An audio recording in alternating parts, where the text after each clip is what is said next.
people that listen to our podcast, you know what they want to hear? They want to hear four grizzly bears getting down on some bullshit. That's what they want to hear.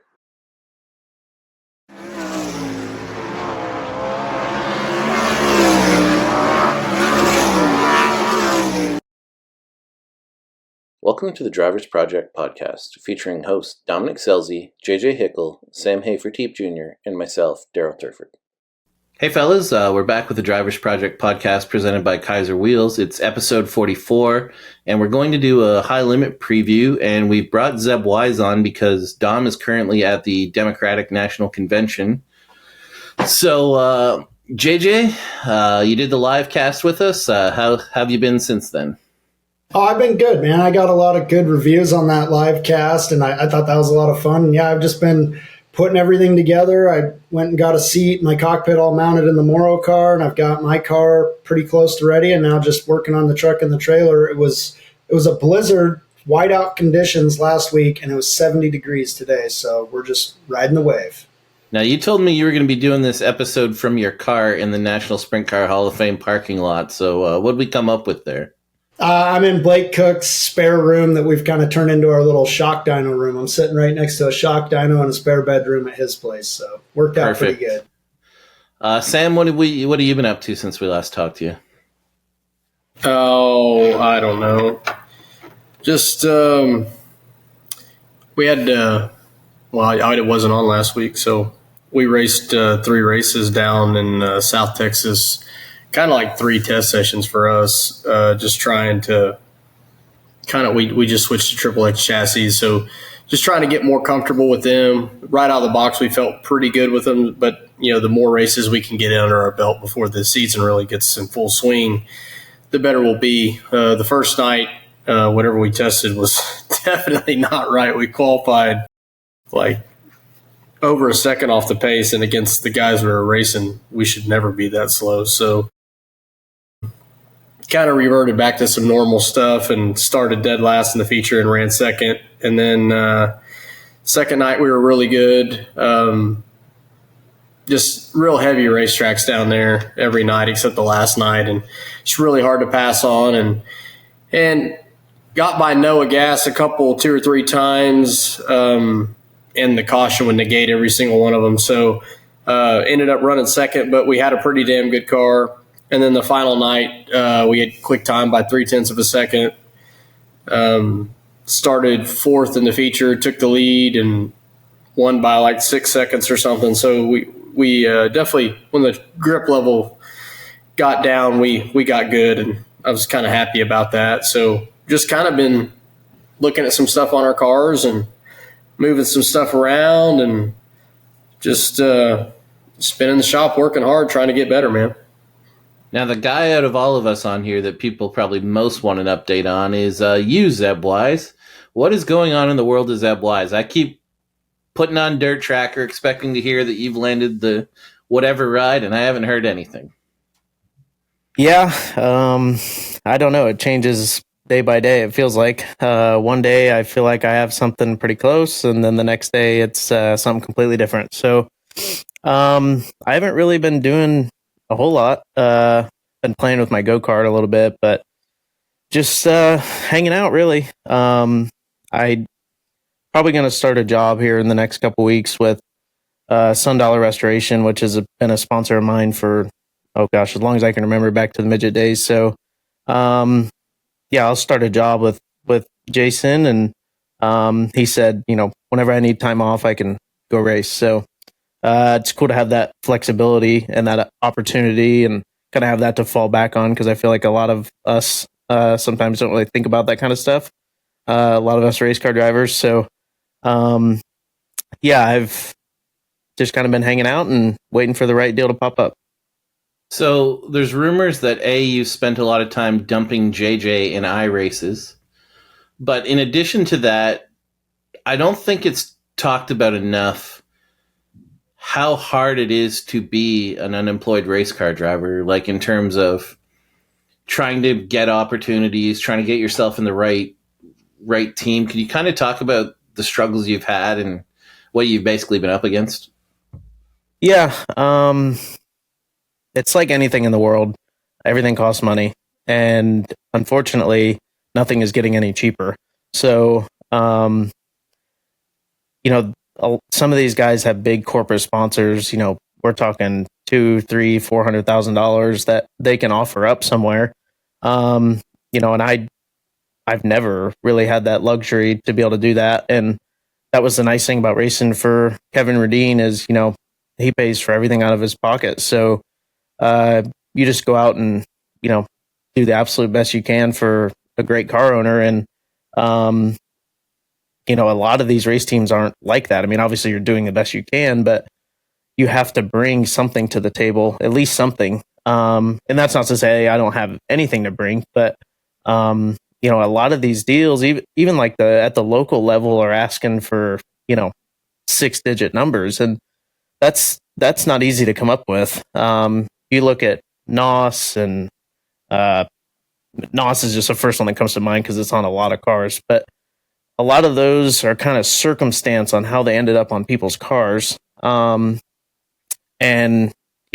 a lot of the sponsorship in the sprint car world is just kind of not really necessarily falling in your lap, but, it's circumstance and what situation you're in.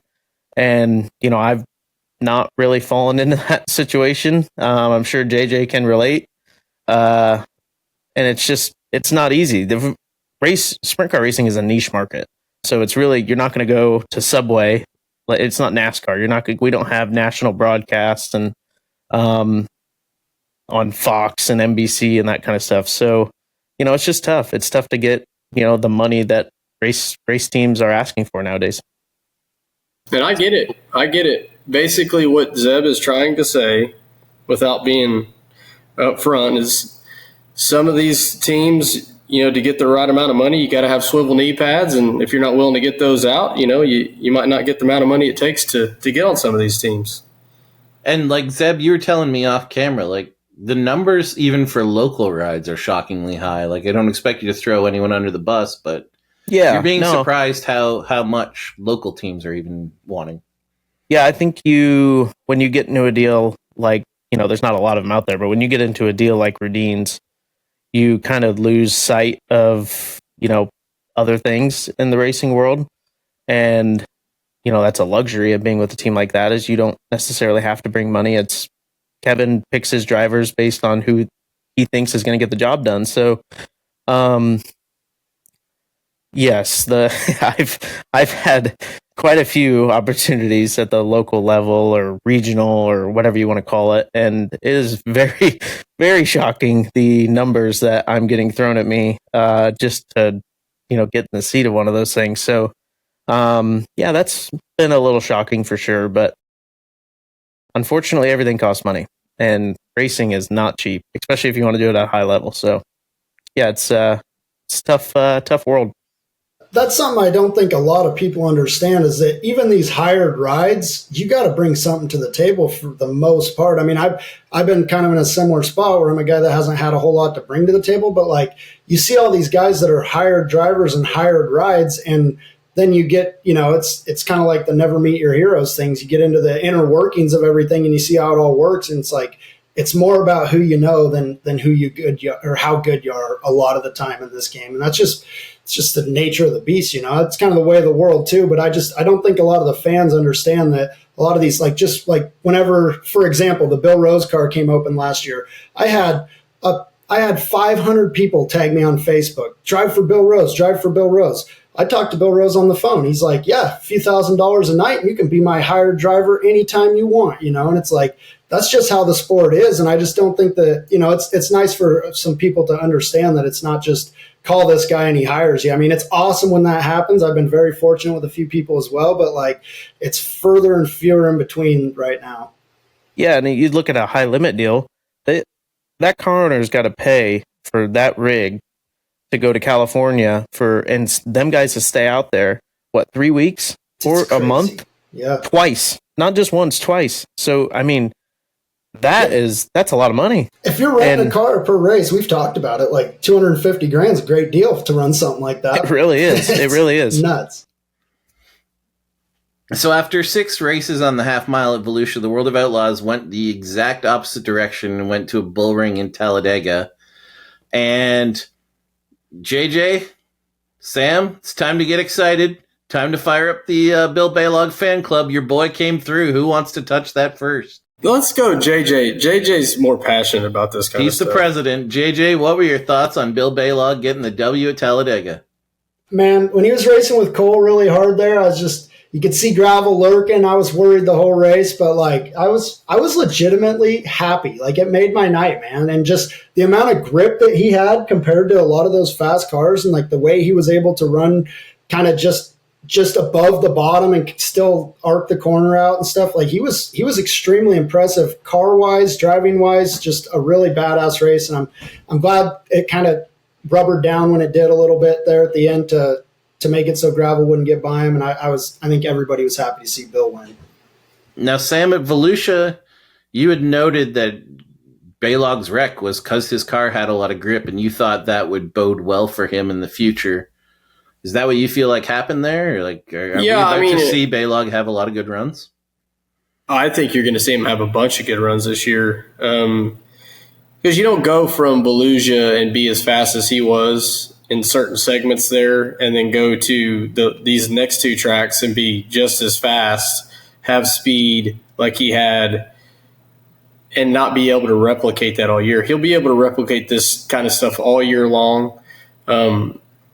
He's always been good on a hammer down racetrack. We've seen that. He can hustle up a race car about as good as anybody. And then now you put him on a slick track where he's driving across the middle and blowing by guys like Schuhart and guys like that are obviously good across the middle more often than other guys. This isn't a fluke. This is going to be a permanent deal where he's going to have speed like this all year. And honestly, what I like to point out is, and I point this out every time we talk about Bill, is because he's the guy. He's the guy doing a lot of the work. He's the guy, hands-on. He's my kind of guy. If I could ever see a guy like this succeed, it doesn't happen anymore. Guys that are hands-on like that, they don't win races. Those days are gone. But to see a guy like him come in and do this the way he's doing it and be as hands-on as he is, I think that's badass. I don't think people really understand how really cool it is. And I just think that there's a lot more of this to come. Maybe not wins all the time, but he's going to have good, solid runs. I feel like he missed it in the feature on Saturday night at the MAG, and he still ran 6th. So, I think he's going to be one of the guys. I don't think he's going to be consistent, though, because he's still working on how to run a point series throughout the year. That is the one thing, is being a hands-on guy. You have a lot of off nights because you're a hands-on guy. And then the nights where you can't touch the stuff because you're battling other things, those are going to lead to nights where he doesn't run as good. But to achieve what he's achieving right now is unheard of, and that stuff doesn't happen anymore with the guys working on their own stuff like he does. So night 2, we went to the MAG, and gravel pretty much continued his domination there. Zeb, did you have any thoughts on that race? Honestly, this isn't really just about that race, but it kind of brought it into my head when I watched that race. I feel like this is the first season. I know it's early, but this is the first season in the Outlaws in a while that we could kind of see a little bit of maybe a blowout in the championship. Nothing against Schuhart or Carson or whoever, but the 2-car and David are on another level. They're Kyle Larson in the 57 and 2020 level, in my opinion. They can just go anywhere, and it doesn't matter where they go, what the track's like, tacky, slicky, or slick, slicky, slick. And it doesn't matter. Their stuff's just good. Qualifying, heat race, feature, anytime. It's really good. And when your confidence is high like that, it's going to take a lot to knock him off, in my opinion. Sam, you were kind of talking about this with Sean McClellan today. Sean was asking you why you felt gravel was so good and the other guys were kind of searching and inconsistent. What do you feel the reason for gravel's dominance right now is? Well, it's like I told you today, like when you're the guy already, there's not a lot to find out. Like you're already set in some ways, you know all the positives about your program. Like if you wanted to be real, the last, quarter of the season, there's gravel's not as fast. No, I think they were protecting. Like he never done that before, right? He never won a championship. So now it's like, okay, hey man, I can't f up. Like I don't think they slowed down. Like because when gravel had to do it, he still did it. But I feel like they've been so far ahead of everybody for so long. And obviously they're not going to win every night, but they've been so far ahead for so long. They already have the recipe. They already have everything they need to have. And if you're Carson Macedo and you're like, man, I feel like we could almost had him last year, but we need to be better. Well, that's the problem. Now, okay, we need to be better. What do we got to do to be better? So maybe they went out and they tried this, and this, and, they won the first night. Was a non-points night, but they won the first night, and then like maybe that's fool's gold. Maybe that's, well, we tried some of this stuff and it worked the first night. Well, maybe it was clean air, maybe it's track position, maybe it was all these things. And the other guys, I feel like the only guy that's actually gotten better is probably Schuhart. But and just like you said today, Daryl, he's not better enough to just go out and beat David Gravel night in and night out. So like after, 7-8 races now, the blueprint's already out there. Like he's already doing it. Like he is driving away and we're 7-8 races in and he's 56 points ahead. Like in outlaw racing, especially these days in time, that's unheard of. Like he is stretching out on him. And I know it's still early and but I'm telling you right now, like this is going to be 200 plus point win, I believe. And he's not, okay, and here's the other thing, and I told you this today, he's not even given all of it. Yeah, like he's got some in the tank. Yeah, like I said to you though, I think any dominant guy isn't giving it all they have if they've got a dominant lead. Like I don't feel like when Schatz had his points leads, I think he races sanely. When you in the AFCS, when you had your points leads, you raced sanely. I think Sweet raced sanely when he was dominating high limit. It allows I think that's a luxury the leader gets. Yeah, it allows you to drive a different way. It allows you to, I'm not even going to say, I think they're so good every night that, and I know Zeb is too young to know this, but and I say this all the time, like you'll have some people write some stupid shit about it, but the level at which we race today is not what it was 10 years prior. Like guys didn't race like that. I'm saying you maybe had a handful that did, but now we have like all guys running so hard every night. Like, and it never used to be that way. And I feel like he's like the first guy I've seen. I'm not saying he ain't running hard. Like, obviously, he spun out, and you brought this up. Like, he spun out trying to qualify the other night, right? But when your car's that good and your team's that good, you can be methodical in your approach.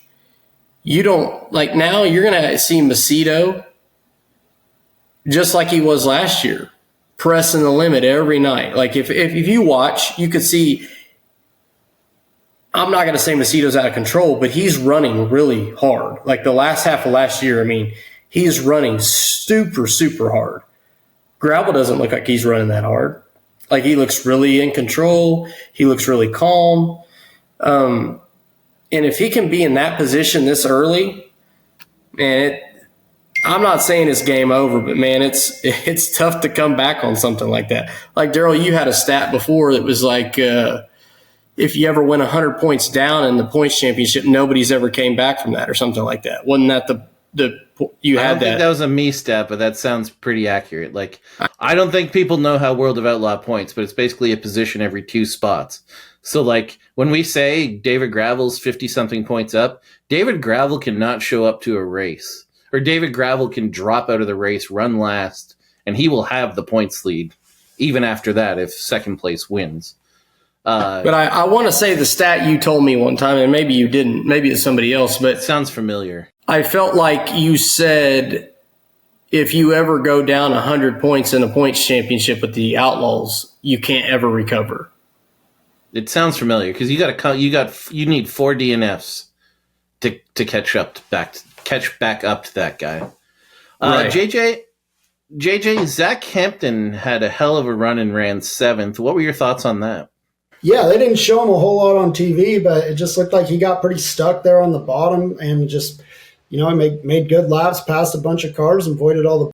I mean, I think it's really cool to see Zack having a good go at it here early in the year, just after he gets so much on the internet. But I feel like he does bring a little of that upon himself as well. So it's kind of one of those deals. It's like I feel bad for the guy, but then I see his post like just the other day, and he's prouder than a peach already. So he's doing a good job, man. And good.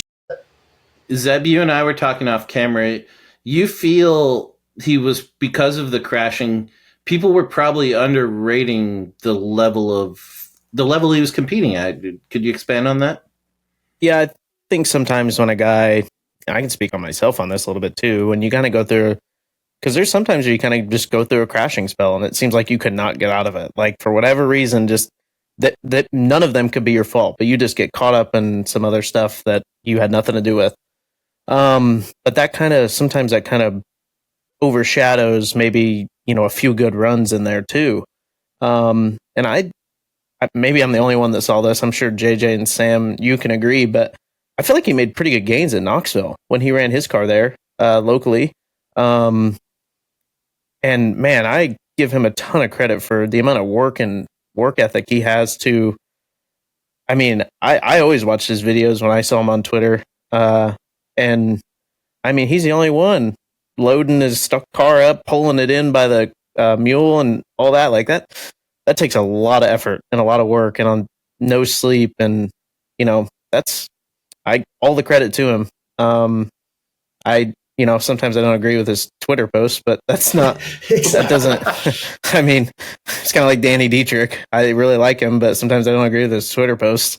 But, it's cool to see him, do good. I like when he goes, what did he start, 22nd or 21st? He was way back there, wasn't he? Yeah. 22nd to 7th. Yeah, that's a pretty damn good run with, pretty solid field of cars. So we'll go. Daryl's a liberal, but, I still like him all right. And he has tramp stamps, right? Yeah. He listens. I listen every week. So regionally, out west, DJ Neto picked up the first win in California for the NARC series. Everyone had DJ pretty high on the list, or certainly very respected on the list. JJ, is this a year where DJ puts together what he was doing at the end of last year and puts it together for a whole year?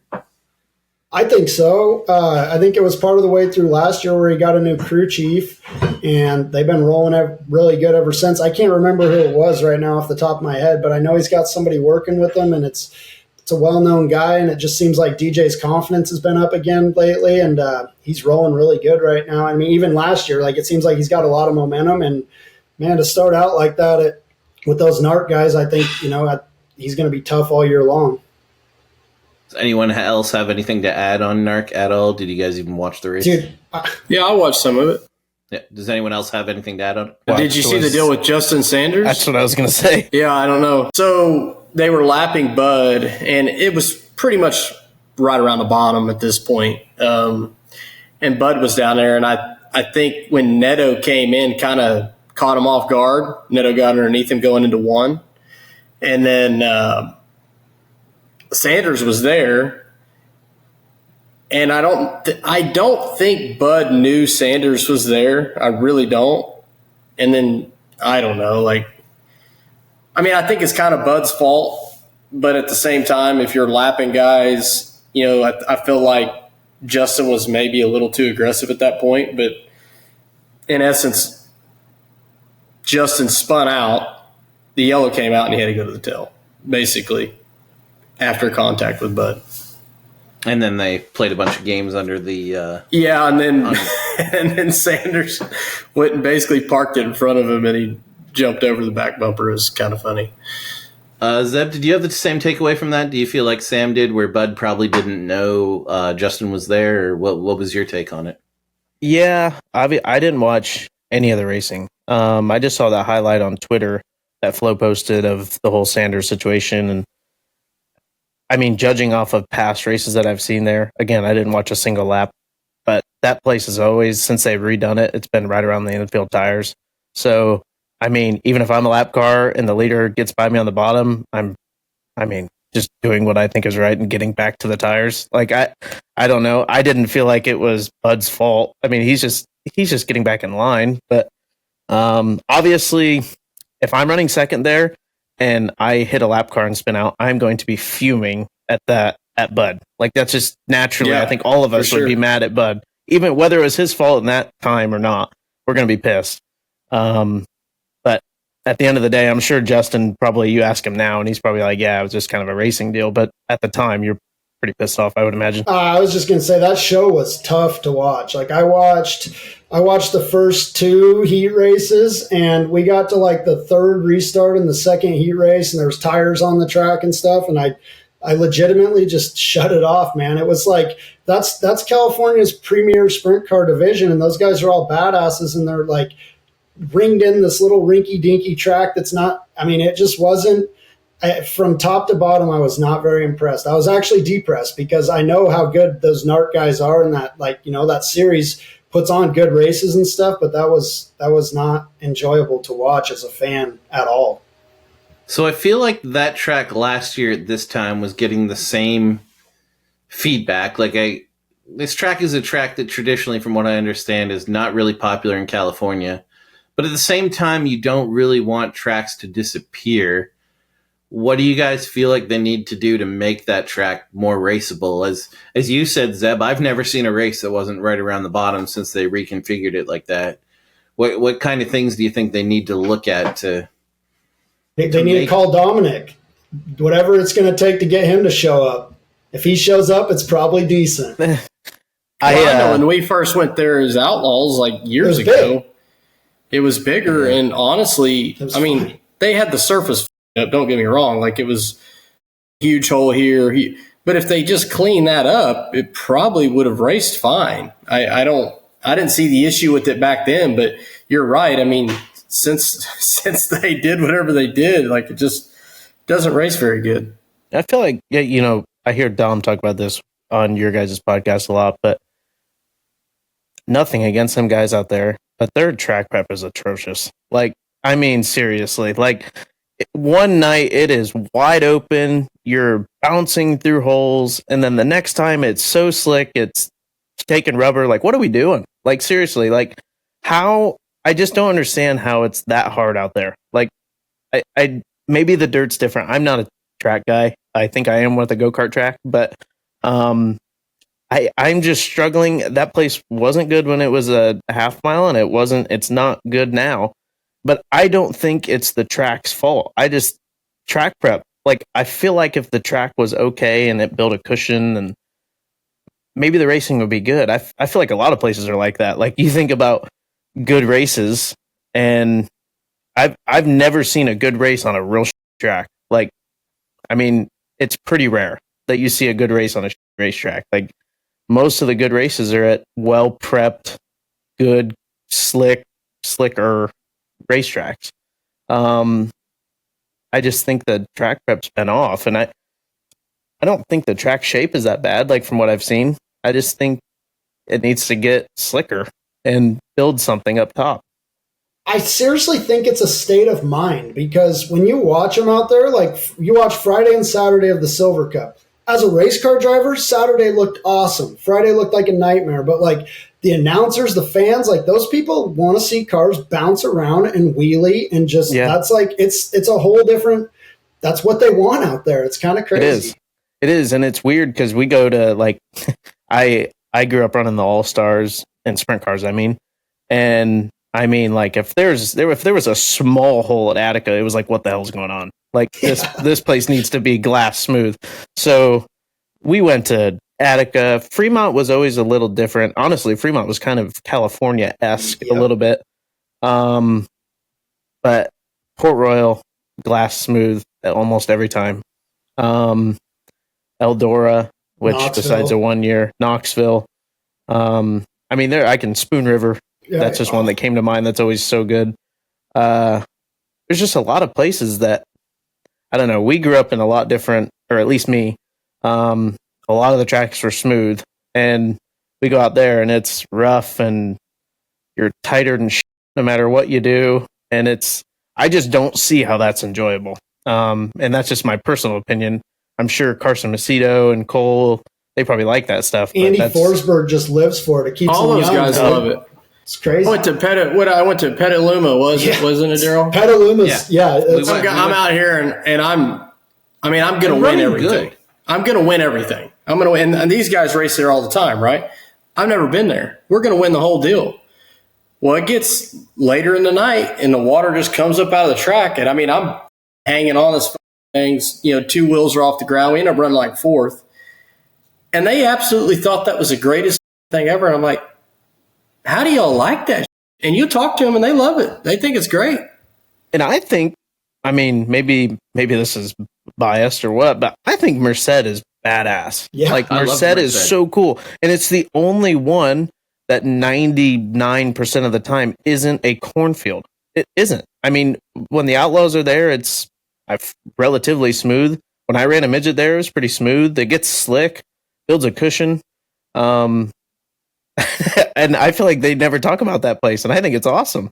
I love Merced. I raced there one time, same weekend with Sam. Alex and I ran top 10 at the ASCS race there. I had a blast there. I have nothing bad to say about that place. Placerville. I was just going to say, for as much as we're hating, Placerville's pretty well prepared. Placerville is generally pretty smooth. There. Yeah. It's got 2 grooves to race. Like, it's tiny, and there's room to race. Yeah, but if you ask me where do I want to see a race in California, Placerville's the place I want to see. Yeah. Like, that's the place. Like, if you're telling me I got to pick a race, and it's going to be a good race for sure, it's Placerville. Yeah. I literally would go Placerville, Merced. I got to say this right before I get made fun of. Tulare. Yep. Did I say that right? Yep. Real American. Those are my 3 places, and like, Tulare obviously has like its hole in 1 and sometimes 3, but Sam and I ran an outlaw race there in 08, Sam, and it was glass smooth, and it was that was badass to watch. Yeah, the last few times I've been in Tulare, like everyone was like, pay attention to a hole in a 1, and I mean, I never really noticed it. Honestly. It hasn't looked like that in a long time, I think, from some of the shows I've seen. Sam and I it's actually been pretty smooth.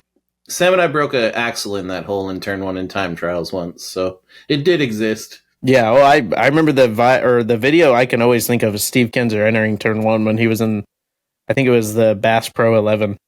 That was the same year. Man, it was bad that year. Yeah. Same night. Yeah. Sam went through 1 and 2. He went through the hole, and he came out of turn 2, and the axle broke. That's crazy. So I think we're onto something there. I think Dom would 100% endorse everything we just said. In fact, I think, did you guys get the impression from the group chat that if Dom thinks your place is a piece of shit for track prep, he's basically going to avoid you this year? Is that basically? That's exactly what he said. Yeah, that is what he said. And do you blame him though? Like, he's a guy that, they have their own team. Why is it worth it to, this is absolutely nothing against the people that put the races on, but how much those races pay? $4,000 or $5,000? I have no clue. A lot of them are 3. I don't know.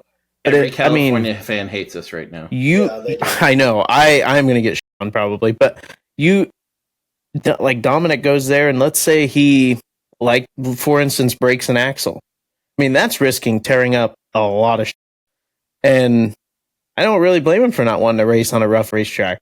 I mean, I don't blame him. I just think at the end of the day, Dominic doesn't race these cars for a living. He races them to enjoy himself. Yeah. Like, why go to somewhere that's not going to be enjoyable if you're racing for fun?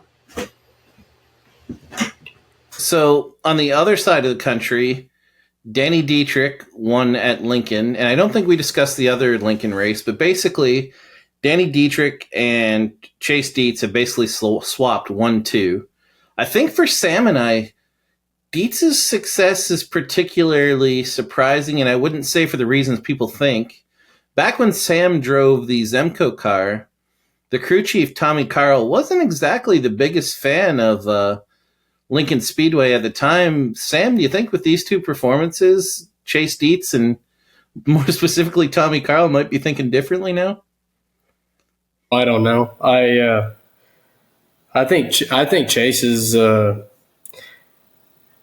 I think Chase is probably was really underrated for a while, to be honest. And I really, like just coming into his own as quick as he has, like that doesn't really happen in PA. Like, he had been around, but nobody really, nobody go, oh, fuck Chase Dietz. And now it's like all of a sudden, like he's getting his name out there. Like that 23 car wasn't going that fast when Borden was in it. I mean, they'd had some nights at Port Royal that it was going that good. But I mean, if they're already going good at Lincoln, Central Pennsylvania, they probably need to watch out because I think he's going to be the best car all year. But I mean, I don't even think it's going to be close. Yeah, and if you talk to people from PA, like I've read comments on our photos, all the PA people are like, oh, we've known for a while Chase Dietz was good. No, they haven't. Like, yeah, it's like I'd never heard until last year a person go Chase Dietz might beat the Outlaws. I've never heard a PA person say that ever. I think he's going to be even better at Port Royal. Like I can see like Dietrich outrun him at Lincoln. Dietrich's awesome at Lincoln, but obviously Dietz is too. But I think they go to Port Royal, I think they're going to be in a whole nother zip code. Can we hang on? I just have something to add in there. Random thought since we're talking about Chase Dietz. How impressive is he in a Silver Crown car? Am I the only one that notices that? No, I was like just about that to is say insane. That. Like he just shows up in the top three like every time. Yeah, could you explain how he did? Like off memory, I want to say he ran top 5, maybe even like podium in his first. He ever led laps and almost Silver won Crown Port race. Royal. Yeah, JJ might know a little better than I do. I remember him doing well. Right. Well, that's so when you guys were talking about Chase Dietz, my whole thought is like that's a guy that I've really paid a lot of attention to because he left the Trone ride and then just kind of started his own deal and just exploded. I mean, as soon as he started his own team, he started winning races. And that's kind of, I mean, to be honest with you, it's a guy that's kind of like a little bit inspired me to do what I'm doing just to see how well it's gone for him to just kind of invest in himself and do it that way and just how he's done it over these last couple of years. And like, yeah, he bust onto the scene, won a couple races. And then when he came out in that Silver Crown car at Port Royal, led a bunch of laps and almost won the thing. I think he did run top 5, just super impressive. Like, obviously the guy's a really good wheelman, and it seems like now the opportunities are kind of catching up with him a little bit, and it's badass. I mean, Chase Dietz is a really good racer, and it's cool to see him just keep improving. So, Zeb, do you feel like Chase and Dietrich have kind of separated themselves? I know it's only a couple races, but like the defending track champion was on the pole of that race, and they both smoked him. What are your thoughts on that? Are these going to be the two guys to beat? Yeah, I thought. I mean, Chase was super impressive last year.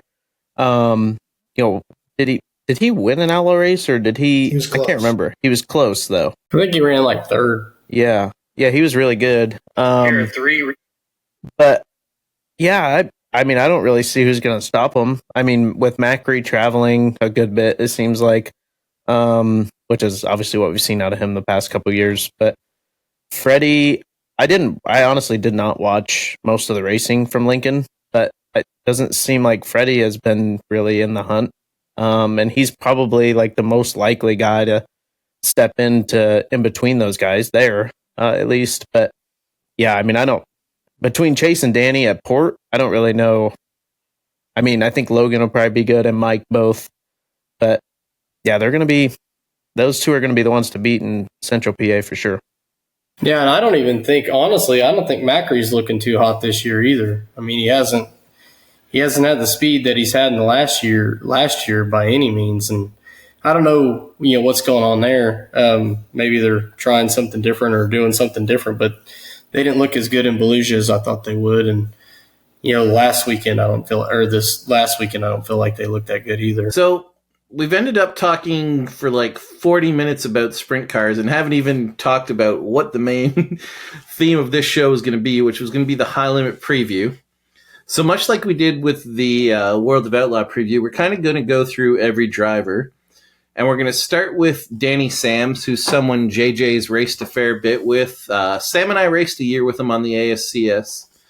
JJ, kind of give us a scouting report on Danny Sams and kind of how you think he'll do this year. And then Zeb or Sam, if you guys have anything to add after, feel free to chime in. Just any observations on Danny this year. Yeah, I think Danny Sams, really good race car driver. I mean, it was exactly this time last year that we were talking about Danny Sams to keep an eye on him and that he is probably going to have a breakout year. And, man, I think he's exceeded our expectations even then. And it's just the kid's awesome. It's a mom and dad that kind of do his setup and work with them and stuff. And they seem to have a really good car owner.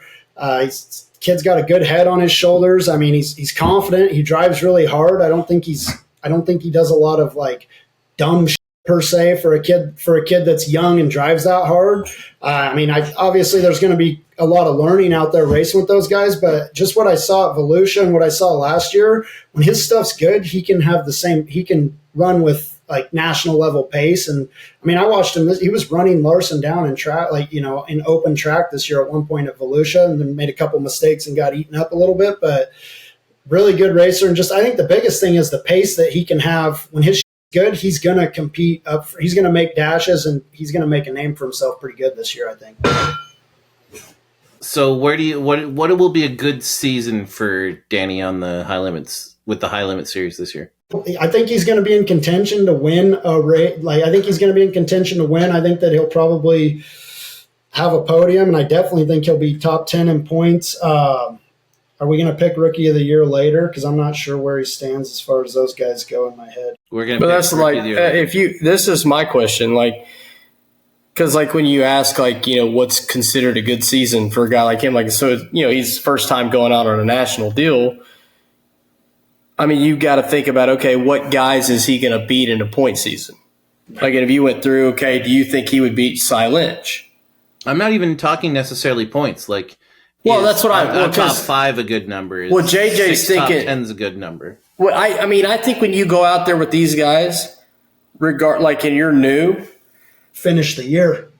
I think putting a number position on where you run and win your first season is really hard to do, because you got to look at the caliber of the teams. So look at Dayson Persley, right?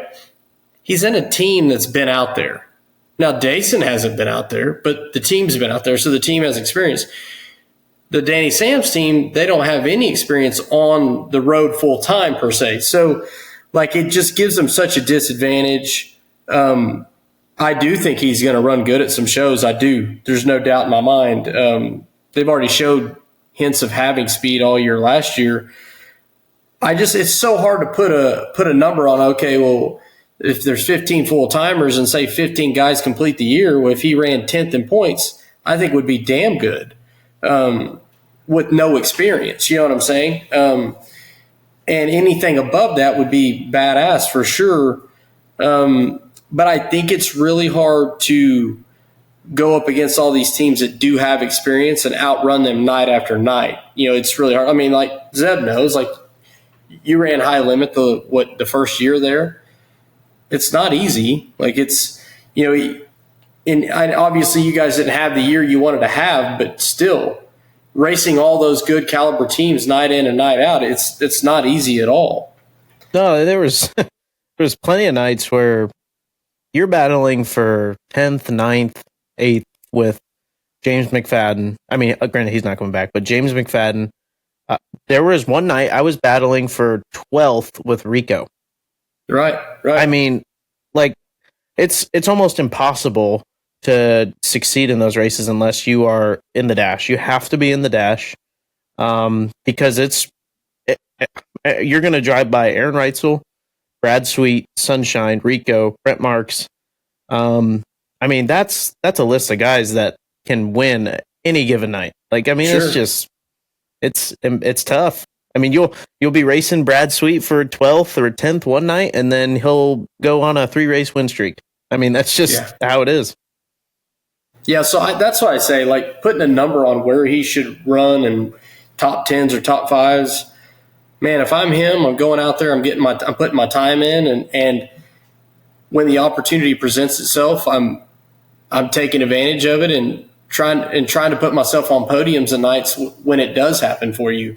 I think a guy like him going out trying to make stuff happen and tearing shit up is probably not the right thing for them to do. But, I mean, he showed he's fast enough. I mean, it's just a matter of, can they keep that same speed? Like, there's going to be some tracks they're going to out west that he really hasn't been to stuff like that. He's been in Ohio stuff. He's been Michigan stuff. He's been dirty surfaces. You go out to California, I mean, that's a whole different ballgame, rough racetracks. And not to say they won't do good on those, but it's different than where he has been running in the past. So there's a lot of challenges that they face. But, I mean, he showed that they got plenty of speed. So I feel like for a team like them, they just go out there and put their time in and see where they land. So, Sam, another rookie who's probably got more pedigree, but roughly the same success level, is Sye Lynch. He impressed a lot of us last year when he did go out of his bubble. What can you tell us about Sye Lynch and about what he can expect this year? I mean, I think Sye Lynch I think he runs the pedals really good. I think he's really smooth. I think they get their cars going on some tracks where a lot of guys can't get a hold of them. They're really good at doing that. I do think they're going to struggle when they get out west to California. Like, I don't think he's raced on stuff like that. I think that'll be some hard spots for him. I mean, like, you look at a guy like Brent Marks. I mean, he struggled out when they went out west last year. It's just it's not their norm. But, I mean, he showed a lot of speed. Like, I remember last year, what was it, Lucas Oil? Man, he looked dynamite at Lucas Oil. And that's not what he usually races either. So, I mean, they're going to show. I think at Vegas, if Vegas isn't too hammered down when they get out there, I think they'll unload pretty fast down there. I don't know. Like, I could see them having some really good races under their belt, and then on the flip side, I could see them struggling at some places out west that are rough, heavy type places that Sye doesn't really race on. But like I say, it's another one of those deals where they get the experience out there the first year and see where it takes them. So another rookie. So far, we've talked about rookies that would struggle at west, in our opinion.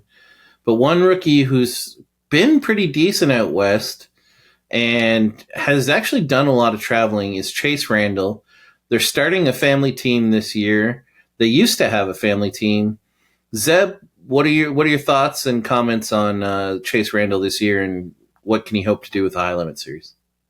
Yeah, the first thing that comes to mind with Chase is I feel like when Chase was his best in his sprint car career, he was in the family car, in my opinion. It just seemed like that's when he had the most speed to me. And I think a big advantage for him is he's traveled probably a little bit more than some of these rookies. He's been to California, raced on those tracks. He's even been to PA. He's been, I mean, not that they go to the Grove, but he's been to the Grove. He's been out in that area. He's raced, I'm pretty sure he's probably ran Lincoln and maybe Port, but he's traveled. He's seen some different racetracks, and I think that's going to be an advantage for him. I think he'll probably adapt a little quicker than some of these guys will to new racetracks. But yeah, I think he's going to be. I think he'll probably. I don't know. I don't know what a successful. Like Sam was saying earlier, it's so hard to pinpoint a successful season for these these guys because it's so damn hard. Like I think that gets kind of overlooked at how hard racing with those guys night in and night out is. I mean, there's 10. I mean, well, realistically, how many full time? There's around 15 there's probably 15. 13, 14, 15 cars that could win any given night. I mean, it's tough. It's hard. So I think Chase will be good. Him and his dad seem like they always worked well together when they had the family car, and I think we'll probably see more of that. Yeah, I think the hardest thing, and I try to bring it up all the time, is I just really don't think people understand the level of those two series. And I just don't think there's a way really to get it across. I think the point that I think all three of you guys who've traveled would make is you'll see the guys like Chase Randall before this, and they'll run like the perfect example is probably before most of your guys' time is when Chad Kemena finally came out on the Outlaw Tour. Chad Kemena was running the blue 15 car. He was dominating the All-Stars. He'd run second at the Knoxville Nationals. And everyone's like, this guy's got to go out on the road. He's got to go race with the World of Outlaws. And then him and his brother went out on the Outlaw Tour and struggled hard. And I just don't know if there's a way to get across to fans how difficult it is when you have to run World of Outlaws or High Limit and you don't get a choice in where you're racing. You don't get to take on these guys at your favorite tracks or when you're well rested or any of that. Like, you have to race those tracks on those guys' terms when they say you have to do it. And I don't think people realize how hard that is when you actually have to do that. Is there anyone that can kind of elaborate on it or try and get across just how freaking tough? I think a big difference is, and I'm sure these guys will agree, is a lot different going to a high limit or an outlaw race for 2 nights and coming back home. Those guys don't get to come back home. They have to stay on the road. They might be gone for 3 weeks to a month. You get to come back home and regroup. And if you tore anything up, okay, let's grab something off the shelf and put it back on. Where them guys, they're bending cars back into shape. They're staying in hotels for 3-4 days at a time. Like, that wears on you. Driving up and down the road Sunshine texted me today, and he texted me a picture and said only 1,000 miles left to go. Like, that stuff wears on you after a while, and that's why I think you see a little bit of a separation between the guys that are succeeding, the guys that are struggling, because when you have to drive up and down the road and live on the road and you're struggling, that only amplifies it. It only makes it worse. And it's a hard thing to deal with. Trust me, I've been on the winning side. I've won championship, and like Sam, and we've struggled on the other side. And it's just, you kind of go through the motions, and at some point you don't even realize where the last 5-10 races went. Yeah, and like Sam, to give people an idea, obviously we were based out of Texas. But could you give kind of people the timeline of when we would actually be home and at our shop when we were on the Outlaw Tour? Yeah, and I wanted to touch on this too. I always would tell people when I felt like when I was in my prime, or when I felt like I had the most speed in my career at that level, was say 2010, 2011-ish. I always told myself and told people that if I was able to prepare to go race with the Outlaws for a weekend at a place that I really look forward to going to, and I knew okay, this is how I'm going to unload there, I was always fast every time. But what wears on you is the constant up and down the road. And you got to remember, back then, we were doing it like Bill Balog does it now. And we weren't always fresh and ready. Some of these other teams, they got 3 crew guys. They got a driver that does not a lot of anything. I mean, you might do a little bit, but not much. You make sure his T-shirt trailer shows up and stuff like that. And there's nothing wrong with that. That's what it is now. But the difference is a guy that's why I praise the Bill Balog situation, is what he's doing. These other drivers, they ain't got a clue the amount, and they really don't. There are a few that do, but they don't really know what this guy's going through to get to these races night in and night out. And I think that's what people don't really truly understand. everybody thinks these guys are all doing the same thing. It's not. They're not all doing the same thing. There's a handful of guys that aren't.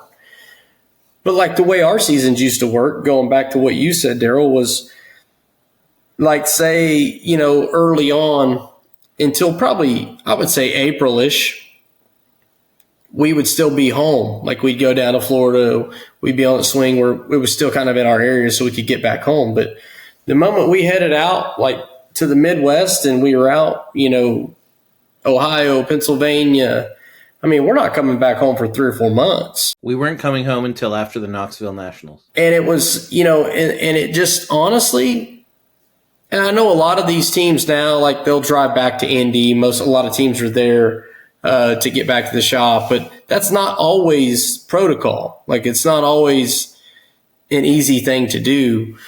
But I mean,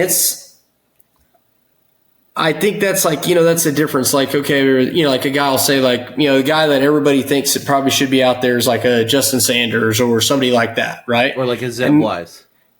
Well, exactly. It's not that none of these guys don't deserve to be out there. And it's not to say that they can't do it, because we've seen all these guys be good in their own right at certain times.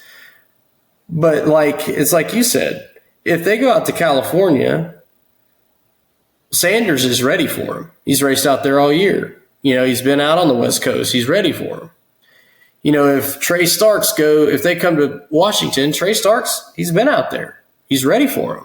And it shows. Like when these guys, but flip it around and have those same teams travel with these guys, that's the difference. Like you'll see, they'll have nights where they look good. And that's how we were. Like, not to say I was a world beater by any stretch of the imagination, but man, I had my nights.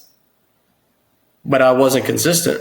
And these teams, they're consistent every night. And that's the difference. The teams are built to be consistent. And they build these teams, the good teams build these teams around what the race car driver wants. And those are the same teams that always compete up front every night, every weekend. You look at the 2 car is the best example I could show of that. They built that car around David Gravel, and every piece of that puzzle is built around that guy. Everybody believes in that guy at that place. And any of these teams that ever lose sight of that, that's where you see it crumble away. And that's why the 2 car is so good. Not to say we couldn't put Justin Sanders in the same situation and build a team around him, because you could. But you have to have all these people and all these people, all these sponsors, all these people willing to get behind that. And I think that's what takes the cake on all of it.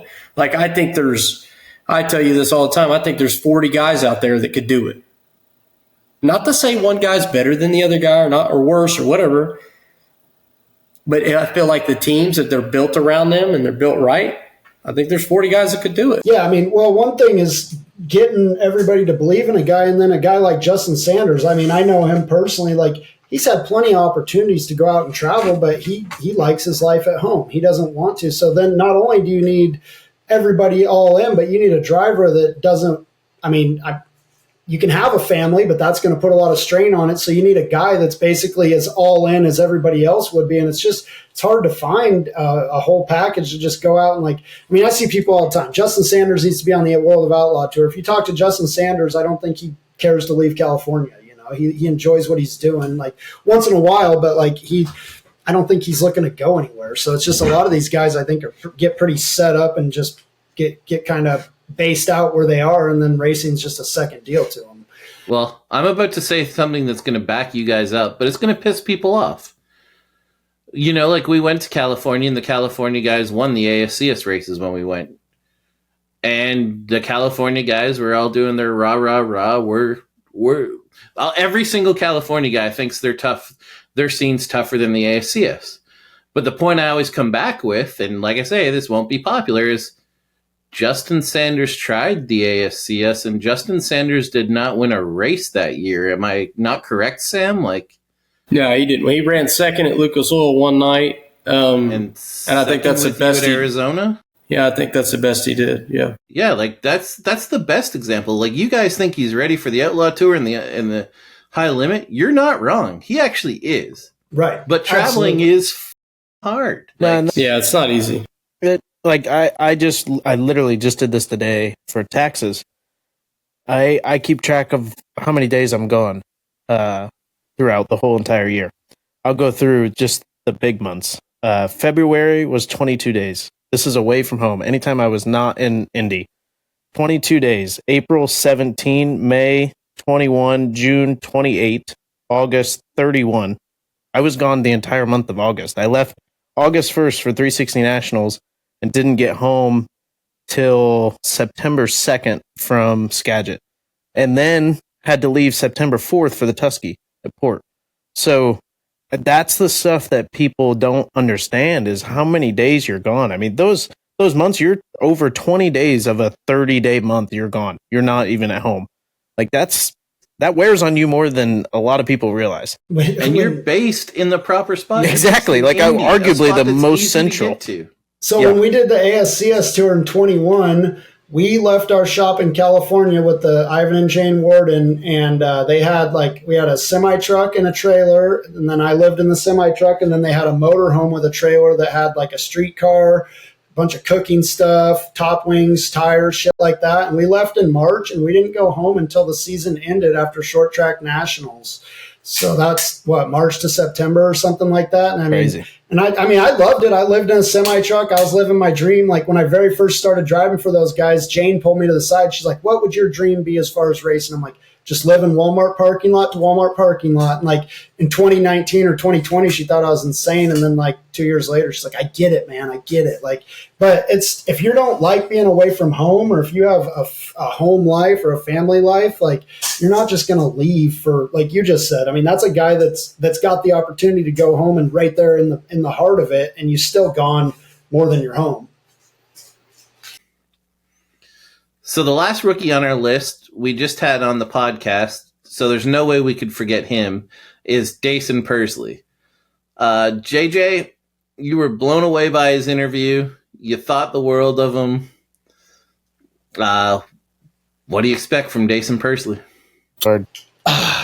Man, I think Jason Persley is, honest to God, probably one of the most talented guys in this field of drivers. But I think that something that we all need to realize is that looking down this list of guys, every single guy on this roster's got over 50 times more 410 sprint car starts than he does. So I think he's a top three talent in this division, but I think that it's going to be a lot of learning and just logging laps and just a ton of learning, man. I mean, he's like a red shirt rookie getting thrown into a starting lineup. Like, this is it's a really tough situation. Like, I hope Jason does awesome. I root for him all the time, but I would say just the highest hopes. I mean, just my hopes for any of the rookies would just be if you can make it the whole year, that's probably a successful season.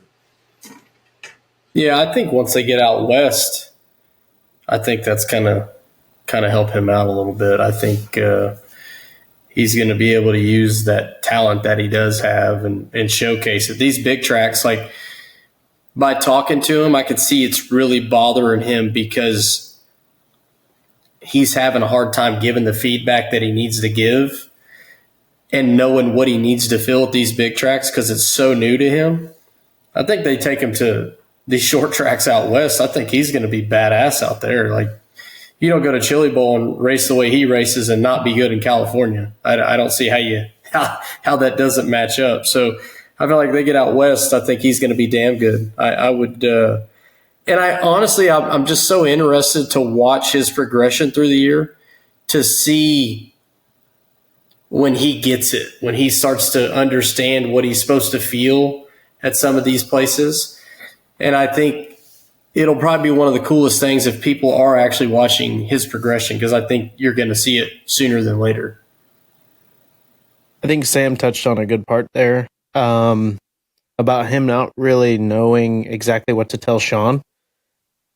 That is very accurate for someone that came from midgets and ran sprint cars. Like, I never even ran a non-wing sprint car before I got in a wing car. So there was a lot of things different, but I listened to your guys' podcast with him, and he's exactly right. You feel like you're glued to the racetrack when you're by yourself, and then you throw one car in front of you, and it's a completely different game. Like you never had to worry about that stuff in non-wing. You never had to worry about dirty air or anything. So you can follow right up a guy's back bumper on entry, and you don't even know you're doing it. But in a wing car, you try to do that, and you're going to be skating to the wall. And I think we kind of think that, or I always did when I first started, was, man, I'm loose. Well, I'm actually tighter than because I'm rolled up and sliding across the track, but I'm sliding, so I just naturally think I'm loose. So I think that's going to take a little bit for him and Sean to kind of get on the same page as far as, learning each other and learning the terminology of wing racing, because it is quite a bit different than the non-wing stuff. But Sean's he's a really good crew chief, so I'm sure and Dayson's a good driver, so he'll get it sorted out. So, Sam, you spent a lot of years going to war with Aaron Reutzel for ASCS titles. You probably know about racing him probably about as good as anyone does. Could you take us through Aaron's return to going out on the road and just your thoughts on him? And the usual question you guys can't answer, what will be a good season? Well, that's the thing about him. Like, talent level on this list of drivers, with him, I don't think there's a guy on here that scares him about beating him. I really don't. Like, he's fast as there's no doubt about that. Like, and obviously going down to Volusia, not even going the first stretch and coming down and being as fast as he was those 2 nights. Like, if I was these guys, I'd be worried a little bit about him because, at the end of the year, look how fast he was at the last handful of races, when he traveled.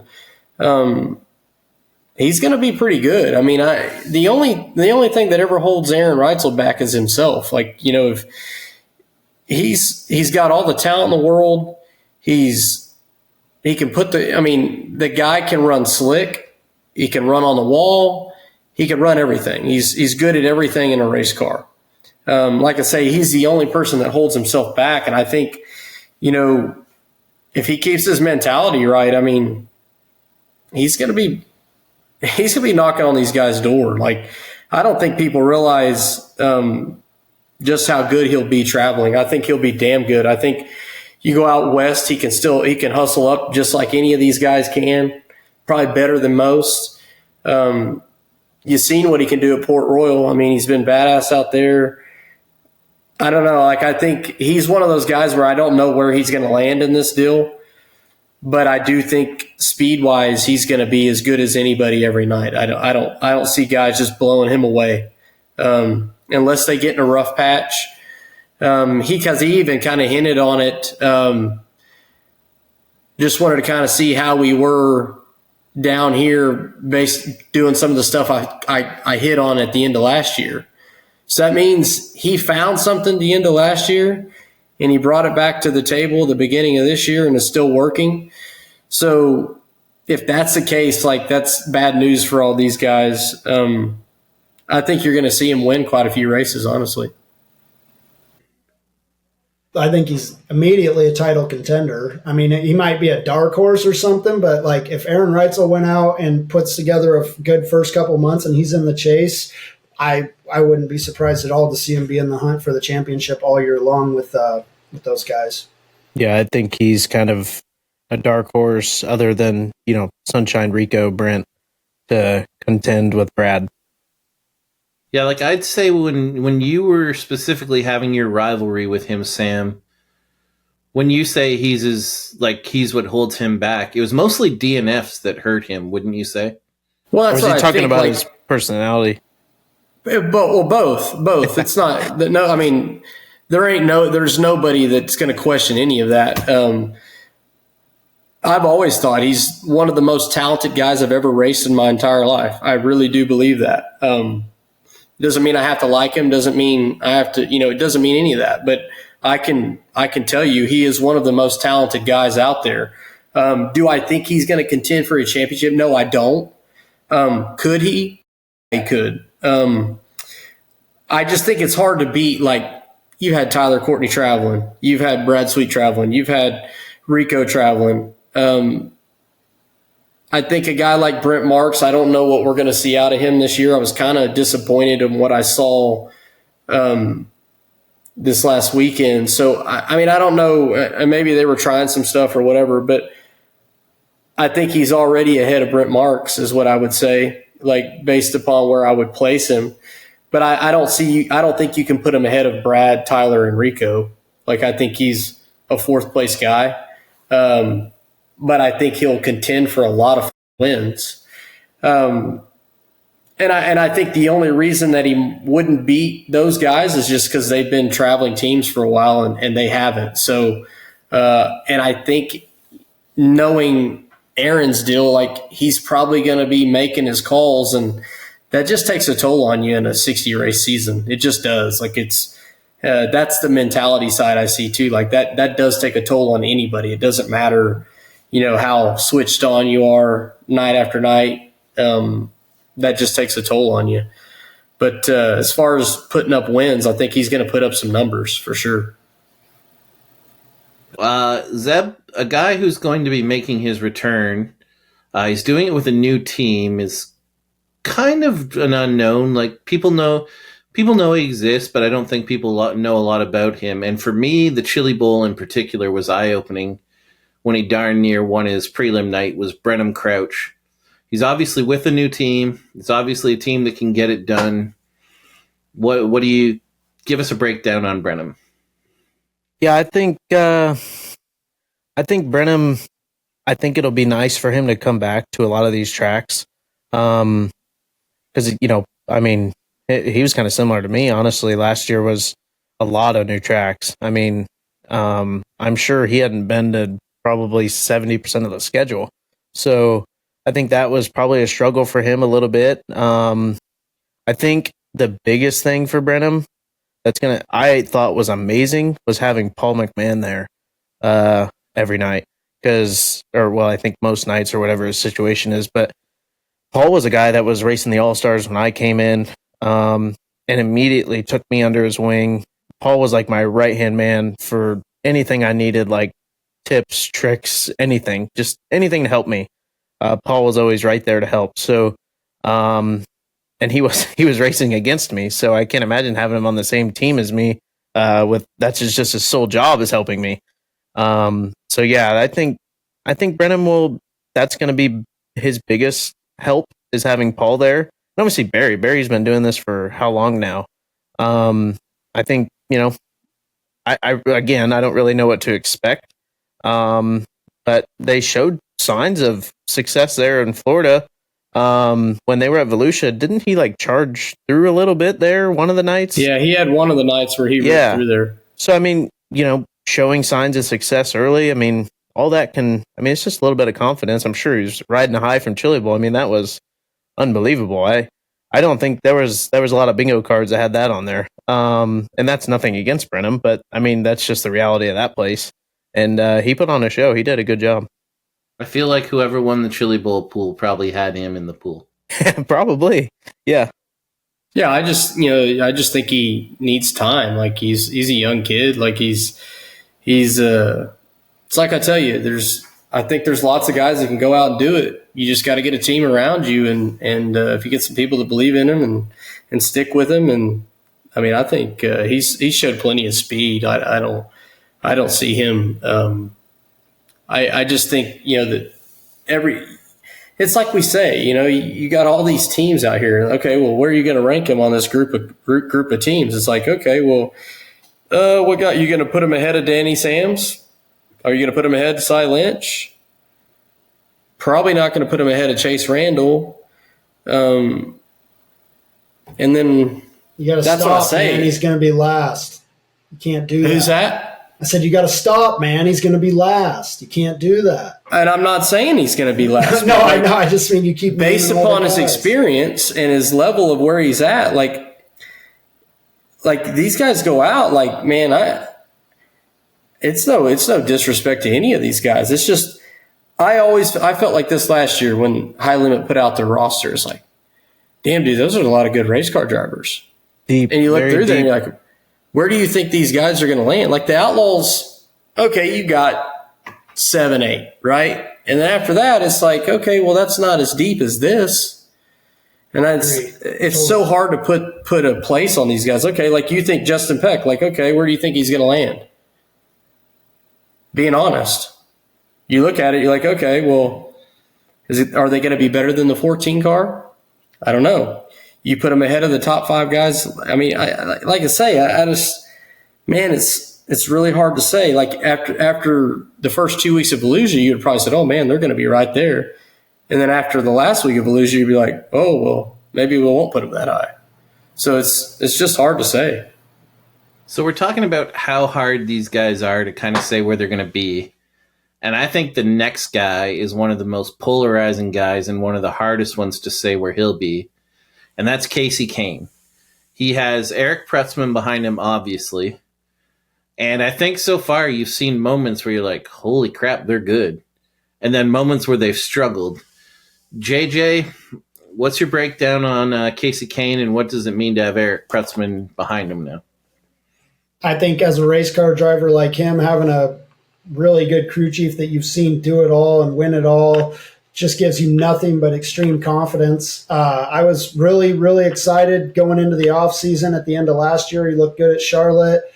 This last weekend, he didn't really look very good. I was a little bit, worried, I guess. I've always been a Kasey Kane fan since I was a little kid. You know, he's from Washington State. He grew up racing my track. So always rooted for Kasey and kept up with them. I'm not really sure. I do see an uptick coming just by having a team that's going out there and doing it again. It's not like Kasey's at any lack of seat time, but I think being in a sprint car full time and getting back to a lot of these places, like in a routine and regimentally racing like he is I think it's going to help him. And I think you'll see a little uptick from last year. I don't know that he's just going to like completely reinvent himself. You know, he's what is he? How old is he? He's in his 40s, and he's just, I think he's going to gain a little bit from what he did last year, and it's probably going to be a pretty similar type of year. I would just be curious to how much Eric does kind of help him be better than he was in years past. I'm just curious to see that progression as well.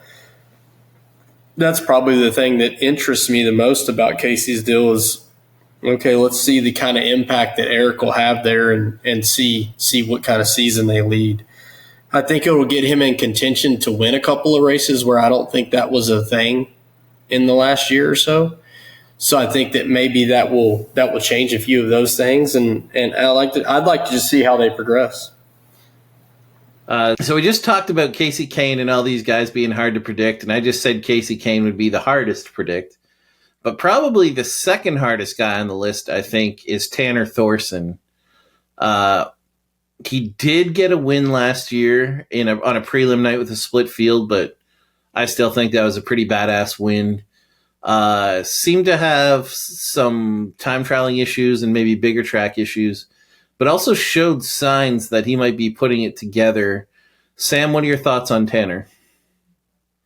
Everybody knows Tanner's a will man. There's no doubt about that. Like, I don't know, like they released this article about, it said they on Flow saying he couldn't compete and that they wouldn't last, and that's only motivated him more. And I don't know who said all this stuff. I've always thought Tanner Thorson was a badass race car driver. Like, I've never questioned that for a minute. But I think he's just going through the same thing. Like, dude, he's kind of starting his own team. You know what I'm saying? Like, this team is a new deal. So when you're doing that, like, and Thorson's a hands-on guy too. Like, he's pretty switched on to what he likes and what he wants. And so I think, like, with a guy like him, their deal is hard to predict. Very hard to predict. I feel like as a driver, he can get it done. Like, the big track stuff, I think it's kind of like we go back to like Dason saying this and like Zeb saying it coming from a midget or stuff like that to that kind of stuff. It is a different ball game. I think getting that all working together is some of the stuff that maybe holds their team back. We definitely not questioning him as a race car driver, but that team. I'm sure Stevie Smith gives them a lot of info and information, that they're searching for sometimes. I think that's a huge help for him. I think they're really hard to predict what's going to happen. Like I could see him going out and winning some races, and I could see him, probably still struggling in some circumstances. But I don't know, like, I just don't know who all the doubters were, because I never doubted a Chili Bowl winner. Like a guy like that, he's a pretty established guy. I think they just need time, just like any of these situations. They need time, and he's going to have more time this year. Going to hit some of the same tracks for a second time, and I think they're definitely going to look up from last year for sure. Anyone have anything to add on Tanner? I think Tanner's probably the type of guy that sees 120 awesome comments about him and then sees one negative one and just puts out in the back of his mind, and he's just pissed off forever about it, and it makes him awesome. Like, it's I like that Tanner does drive him for sure. I do too, because you saw his interview at Chili Bowl. He's like, Kyle, what about Tanner? And it's like, right. Man, I just love his demeanor, and like he's like got that Kobe style mentality, which you don't see a whole lot, like with a guy doing everything like he is. So it's hard to not kind of root for Tanner just as a racer. Anything to add, Zeb? No, these guys hit on everything. Yeah, like JJ, to really drive your point home, like when I worked with him in 2014, like his teammates were Christopher Bell and Rico. And like that kid still like 100% believed in himself. Like you are not going to shake him from believing in himself. And in terms of like beating a guy down, he's about as hard as it's going to get to knock a guy down. He does have a belief in himself, and I do believe, like you're saying, it's a strength. Yes. And I do believe he carries that chip on the shoulder to like the one person that maybe says something. I think you're so right on that. It's not even funny. So we were just talking about people having to leave switching teams. Probably the most high-profile ride swap in High Limit is Corey Day, obviously, is not returning to the Myers 14 full-time, and Spencer Bayston is getting into the ride. Zeb, what are your thoughts on Bayston in the 14? I think Spencer's a very talented race car driver. I think he's very smart, makes a lot of really good decisions. He's not a dirty race car driver by any means. He's kind of always been that way. I've known him for a while, racing midgets and stuff, and he's never really been the guy to, make dumb decisions and, tear up equipment or anything like that. So I think he's kind of in a tough spot, because it would be like getting into the 57 after Kyle, was in it and expected to be the same. I think Corey Day is the closest we're going to get to Kyle Larson for a while. And that's a big shoe to fill. And, I think the people that matter in that situation know that. And I think they know it's going to take some time with Spencer. But I think there's going to be a point in the season where that deal kind of switches on. And those, Noisy and Spencer kind of get rolling. I'm sure Noisy and Spencer kind of had a relationship over the years because of Noisy being involved with Brian and then Spencer being involved with Brian. So I'm sure there's some sort of correlation there between the two. So I think that probably is going to help as well. But I think they're, it might take them a little bit to get going. But I think once they, shake everything out, I think they could be a pretty good contender for sure at some of these places. So the next guy on our list is replacing Zeb. Awkward. We got Justin Peck. I'm glad I didn't have to do this one. Yeah, if you're a good host, you would have made him do it, you jackass.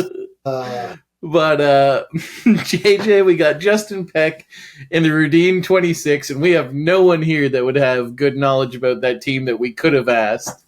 Yeah, both these guys have won outlaw shows in that car. Yeah, we let the nice guy. Talk about it.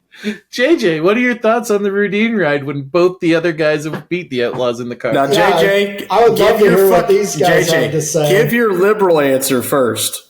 Oh, dude, I think everything's great. I think Tyler's going to do his best, and I think everybody's going to just have a gung-ho season. How's that? That's good. All right. Liberal. So JJ, now do your real one. I don't.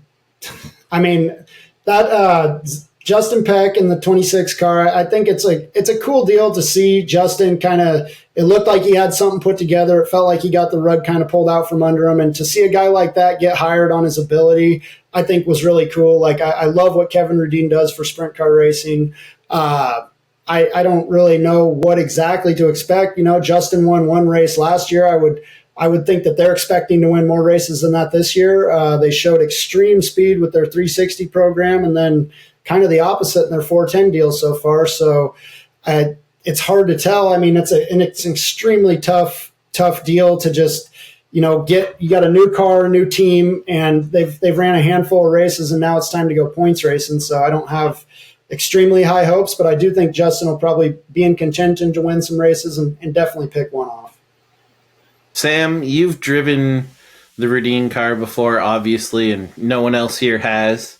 Can you talk about what it's like stepping into that ride? Because we have talked about, like, it's a very different ride than most rides in general. Yeah, I mean, I think whenever I drove, the situation was quite a bit different than it is now. But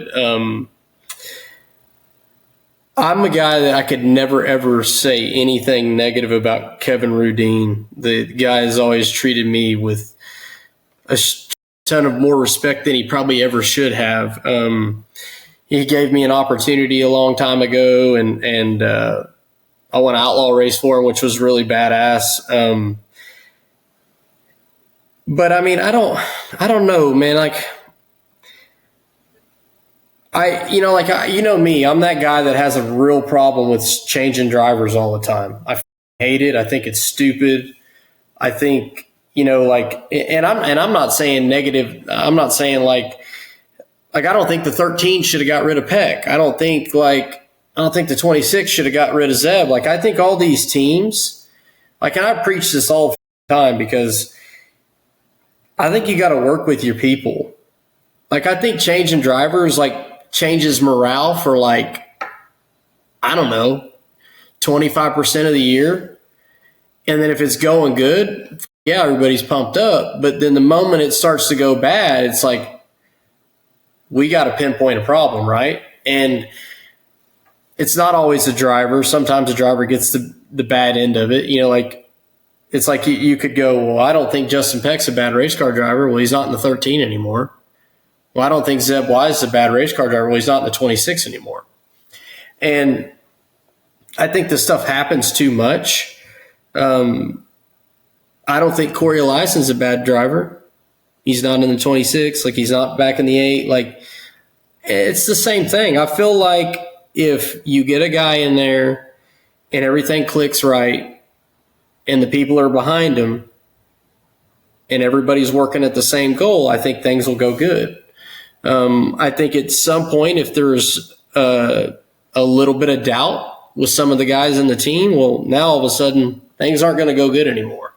And I think for this sake, Peck started off really good, and I feel like their mojo's up. Like, man, okay, man, we're going to make something happen. And then, the outlaw shows came and, the reality of beating some 360 guys, that's the real thing. It's a lot easier to win a 360 show than it is to beat these outlaw guys. And, I think where they run top 10, maybe 2 of the 4 nights. They ran top 10 the first 2 nights. So, and then the last 2 nights at Volusia, they looked like ass, Not to good. be honest. They missed one of the shows. So, and maybe they were trying something, I don't know. But I think it's all about how do we feel today about this guy that's in the seat? And I feel like that basically takes the direction of any team. And the first 3 nights with the 360, I mean, they would think that's the guy, that's our guy, and then maybe they have a handful of bad nights. Well, if the team morale can stay up, they can ride high. But I feel like if it falls off, I think, we're going to see, I don't know, not see what everybody thinks they're going to see out of it. I don't hope that. Like I say, I like Kevin Roodine. He's been one of the nicest guys and probably one of the best guys to ever give back to racing and truly give back to racing in every form, not just as an owner. He's a track owner, just everything, sponsoring, putting on races. I mean, you name it, this guy's involved. And I only want to see good things happen for him. So for his sake, I hope his team does good. But if I'm being honest, from what I've seen out of him, with all the different drivers they've had, I feel like it's a morale type thing. Well, things are good right now with this guy, so we're pumped and we're rolling. And then maybe we have 5, 6, 7, 8, 9, 10 bad weeks in a row, and I don't know. It seems like maybe we start pointing fingers. So I don't know. I hope it's not like that, but they got out of the box good, so hopefully they stay rolling good for Kevin's sake. Well, you don't have to answer this, Zeb, but every single person wants me to ask you, how do you think Justin Peck will do in the 26 car? I mean, I'll answer it. You don't have to answer this. No, I'll answer it. I don't have a problem with it. I have the utmost. I echo everything Sam said about Kevin Roodine.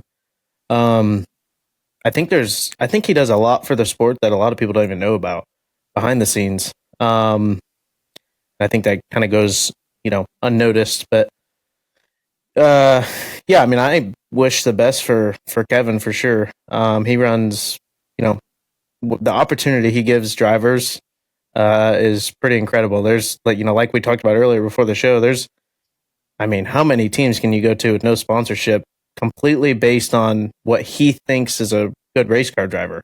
I mean, that's awesome. Far and few between in today's world. So what he does for race car drivers is very cool. He's always treated his crew guys the same. So I wish the best for Kevin. And I think Sam kind of hit the nail on the head there. I think when you get a new driver, I can speak for this for me too. When I came in, honestly, it didn't go very good at the beginning when I got in the 26. And then we hired a new crew chief, and that didn't really go that good either. And then me and Tyler got going. Our first race back was Williams Grove, me and Tyler together, and we beat Macri at Williams Grove at the opener. So, that kind of set the tone for the year. So, like Sam said, if you can get off going and get started, and if they go to Vegas and have a good weekend, they'll probably be good for a while. But I think that goes for any team. You start to struggle and it can really tear you down for a while. Sam, you alluded earlier to Brent Marks and that you feel like they're a little off. They were able to win a charter. Where do we go with Brent Marks from here? Is this a pretty important season in terms of reestablishing themselves, or what do you think is going to go on there? Oh, I feel like he's going to be badass at Vegas. He's going to come out guns blazing at Vegas. That track's right up his alley. Like last year they struggled on the short stuff. Some of it, out west, which, that's not his big forte. Like, we know that. Like, he's from PA. They run a lot of bigger places out there, slicker places. I'd like to see them. I think Brent's really good race car driver. I think he's very methodical the way he races. I think he's very aggressive. He has a lot of the tools it takes to win and be consistent night in and night out. I think that if they can improve their stuff out west with some of the notes they probably have from last year, I think honestly they could turn the season into a pretty good year. The only problem I had is they didn't race the beginning of the year in Florida. And I think sometimes for teams like that, it's really good for them to go down there and get their feet wet and get some time in. I know they shook their stuff down at the mag, and I just felt like in the mag and Talladega, and I felt like they were just off. And I felt like those were two tracks that he would actually probably go good at. So it concerns me a little bit unless I know, oh, man, they were trying this, trying something different to start the year. But I kind of wish I would have got to see him a couple nights at Volusia to kind of see how they unloaded like that. But I'm not worried about him at all. I think as far as like he's got a lot of experience. He's been on the outlaw trail when he was younger. He's done enough time on the road. I don't see him struggling at all. I see him being about like he was last year, maybe a touch better. But when you bring in a guy like Reutzel, and then we don't really know what Peck's going to do in the 26, it looks like they might be okay to start. I just, I still feel like he's about where he was last year. I don't see a lot of change there. So we're on to the top 3 in points now. And Rico actually only missed second in points by 1 spot. In what I believe was his first full season of traveling nationally, if I'm not mistaken, with a series. Zeb, you've raced with Rico a lot. He's obviously found a home here with Ricky as his crew chief. And is this the year he can dethrone Brad Sweet? I mean, if they come out firing like they ended last year, absolutely. I think, well, I would say if I were to look at the whole high limit field and pick a guy that I feel like could contend with Brad night in and night out, I think my first thought would be Rico, just because of the way he ended last year. Like, I mean, they were dominant. Maybe not dominant, but I mean, they were always in the hunt. I mean, and that's what it takes to hang with Brad, is you always have to be in the top 3, top 5 contending for these things. And I mean, the way they ended last year, if they can come out like that this year, I think they're right there with Brad. I mean, it doesn't seem like, well, Brad hasn't raced this year, at least that I know of in the States, right? He hasn't, has he? He was at Volusia. Did he run Volusia? Yeah. Where did he finish? He was decent. This is a genuine question. He generally wasn't timing good, but he was generally. He had to start deep, and he would come up through there and run top 5. Like, okay, yeah. He was all right.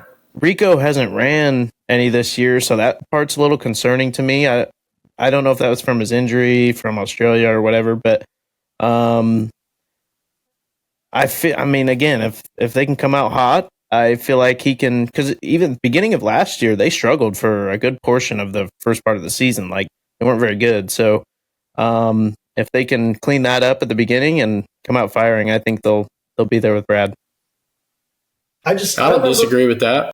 Right, I agree also. I remember Rico after that deal at East Bay where he should have flown out of the stadium and he somehow came back down. Yeah, okay, yeah, it was that was me. Well, he had an interview after that, and he just, like, the way that he spoke about it and the way that he talked about, like, just putting himself in these positions and stuff, I really do think Rico's matured so much over, like, the last 2 years even as a racer. And, like, I just think that the way he manages himself and kind of settles down and finishes 4th or 5th instead of just doing some insane to get to 1st or 2nd is, I think it's going to go a long ways in him actually contending. Because if he keeps his DNFs down, he will be there at the end.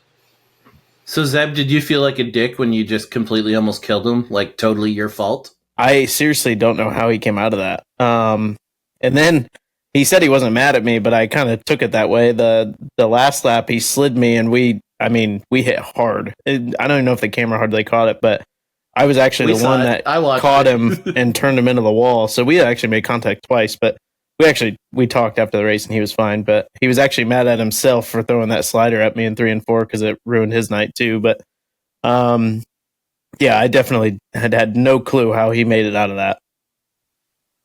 Yeah, like, Rico to me was a pleasant surprise of last year. Like, I don't think of him as a points racer. Maybe I should have.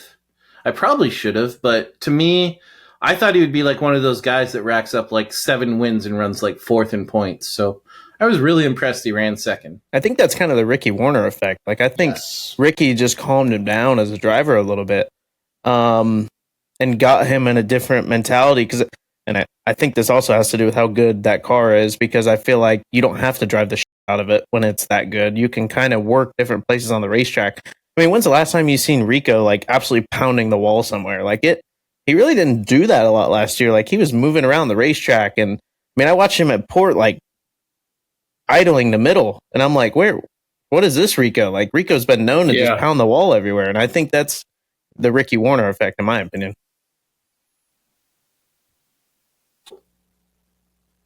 Zeb's best friend is Tyler Courtney, and Tyler Courtney looked like he might actually dethrone Brad for a while.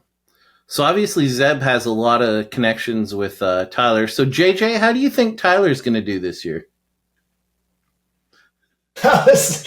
Your segues are on point tonight, Daryl. Thank you. Okay, Tyler Courtney, man, him and Jake Argo are so dialed in. Like, those guys are going to be good. They've been racing, traveling on these national series now. I mean, the All-Stars and then this, and they were really good on the All-Star Tour. He was really strong first year out with Hight Limit last year. I just can see those guys continuing to grow together, continuing to just build something awesome, and they're going to be contenders until they're champions, in my opinion. They've already been out testing this year at the track in Arizona, and I just see those guys that just pick up right where they left off with lots of success. JJ's exactly right. I hear from Tyler a lot, but just him and the relationship that Jake has and I should say. And I actually know Jake pretty good too. We actually race iRacing a good bit together, or used to. He's on and off, but Tyler. I think of Tyler, he's the kind of guy that just needs consistency. Just from racing, I've been teammates with him, raced with him pretty much my whole like professional career in racing, and if he can have a consistent car and stay up front consistently, then when his confidence is up, he is a tough guy to beat. And I think that's kind of the same with Jake. I think if they can kind of clean up the California, I know they won a race out there, but the rest of the trip through Oregon and Washington wasn't very good. So if they can clean that up, which they get 2 tries out of this year, I think they'll be a little bit better and maybe be a little bit more of a contender with Brad. So you've actually had to battle for a points title with Tyler. First of all, how strange is that, battling your best friend? And how do you attack a guy like Tyler that is so freaking consistent? Yeah, first of all, it was kind of weird, but it was as weird as it was just as cool. We went to Eldora, I think 4 points apart from each other, and I was leading by 4 points, and we both said, why don't we wear each other's t-shirts to the racetrack? And he's kind of always been my mentor, not off the track, but on the track, has been my mentor. leave that in there, because he'll like that. I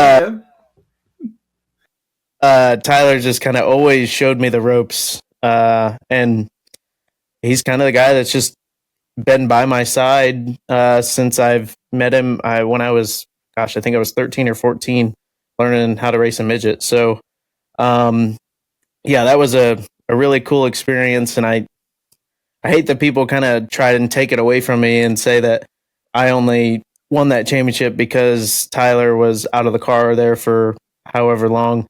And yeah, for sure he was out of the car for, I don't know how many races it was. I think it was like 8 races or something like that. But people also forget that I crashed at Butler. And I think I was down like 20 points or something on him. And we came back and got back to the lead, going into Eldora. So I think it kind of gets overlooked and all that, but no, it was cool. I honestly, I'm not sure that there was a happier guy for me than Tyler at Eldora. I think we were both crying at victory lane. So yeah, it was a cool deal. One thing about that, like when Zeb talks about that, Zeb also missed races that year. So it's not like you just won because Tyler was out. Like you also were out with an injury that same year. So Yeah, I was out for a weekend. I think it was Jacksonville and somewhere else. Wilmot, Right. Jacksonville and Wilmot. Parker was in the car. But yeah, people try to get under my skin, I guess, with that a little bit. But we had to go into Eldora, which is Tyler's kingdom. You earned it at Eldora. And had to win. So, I'm very proud of that. Probably the coolest thing in my career besides that outlaw win for sure. So we're on to the champion now. Sam, I don't think there's much you can say about Brad Sweet that people don't already know, but he's going in with a new crew chief. Is Brad going to defend the title? So my question is, before we get too deep into this, Brad Sweet was like 200 and something points ahead at some point, right? Last year. I don't know what the number was, It but was like 275 at one point, I 200 believe. and some, yeah.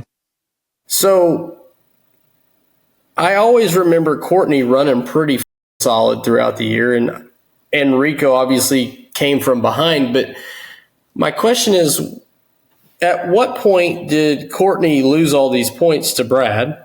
if I had to put months on it, I would say the July, August time, Tyler was not running the best. So July, that's my question. So were these DNFs or were these just consistently bad runs from Courtney? I just think they were Like not Brad would be as second, good a runs. third, Courtney And then Rico, like, because to go down 275, you got to run like compared to the other guy. Let's just be honest. And then the same way with Rico, like, how did he get so far behind? Like, what part of the year? Like, when was all this happening? Rico was definitely the beginning. early. Yeah. Like on was he night one- DNFing? Yeah, like night one that Zeb's talking about, or weekend one, that slider after that ended his race. That was did at it East not, Bay. Zeb? Yeah, it was East Yeah, Bay. like- It was the same day, but it was the second night. He slid me in 3 and Right. 4 and crashed. So like Um, DNF right away with a crash on the. So, like, this is my thing with Brad. Like, do I think they're going to be as fast as they were last year? No, I don't. Brad is so experienced, though. Like, just watching him, like, I could tell at Volusia he didn't have the best race car, but just watching him get through the field, like, that's not something other guys do. Like, a champion does that. And I really, truly think that Rico will have a faster race car than Brad Sweet on a lot of nights, but I still think Brad Sweet will be the better point racer throughout the year. Tyler Courtney, I still feel like at the end of last year where they weren't as fast as they had been in the beginning of the year, I think that's going to carry over for a while. I don't know how long it'll take them to get out of that slump. And like with Brad Sweet, we have the question of, well, man, he's got a new crew chief. Like, how's that going to hurt him or help him or whatever? And I don't think it can help him at all. And not to say the guy's dumb by any stretch of the imagination, but when you win 6 titles in a row with a one crew chief and now we're switching, it doesn't make a lot of sense to me, even if it's for personal reasons or whatever it is. It's kind of like when Donnie Schatz and Ricky Warner split. It's probably the dumbest thing either one of them ever did. Even if they wouldn't admit to that, like, it is. Like, I don't feel like they'd ever got beat if they never split up. So, but I think a guy like Brad Sweet to put a 275 points on some other guys, that's insurmountable. They can't close that gap. Like, that's not closable to me. I think he's a champion, and no matter how deep he's gotten into this high limit deal and how much he's managing it or being in control of certain things, obviously I think that's hurt him some. I still don't think it's enough to lose the championship. Even with all that, I still don't think it's enough. I think he's just Brad Sweet, man. I mean, you don't win that many titles in a row and do all the things he's done and lose this title. David Gravel was far beyond faster than any guy on this list, night in, night out. That's not a question to me. But as a points racer, Brad Sweet still gets it done. So I had a few more questions, but we're going to skip them because this ran We're way 2 longer hours than in. Yeah. Daryl, that's bullshit. But the second I brought this up to Zeb, every time we ask someone, are you ready to talk shit about something? The person always takes about 20 minutes and is still like, man, that's tough. I don't have anything. Zeb said he had an answer within like 0.3 seconds. I like Zeb, it. fire away. What do you want to talk shit about? No one, absolutely no one can argue this. I don't care what anyone says. Why the hell are we firing sprint cars without a suit on? Why? I will never, ever understand that. I get it might be easier to just throw the helmet on and get in the race car, but it's just as easy to just throw the damn suit on. Like, I don't... So when do you see this happening, I guess is my question.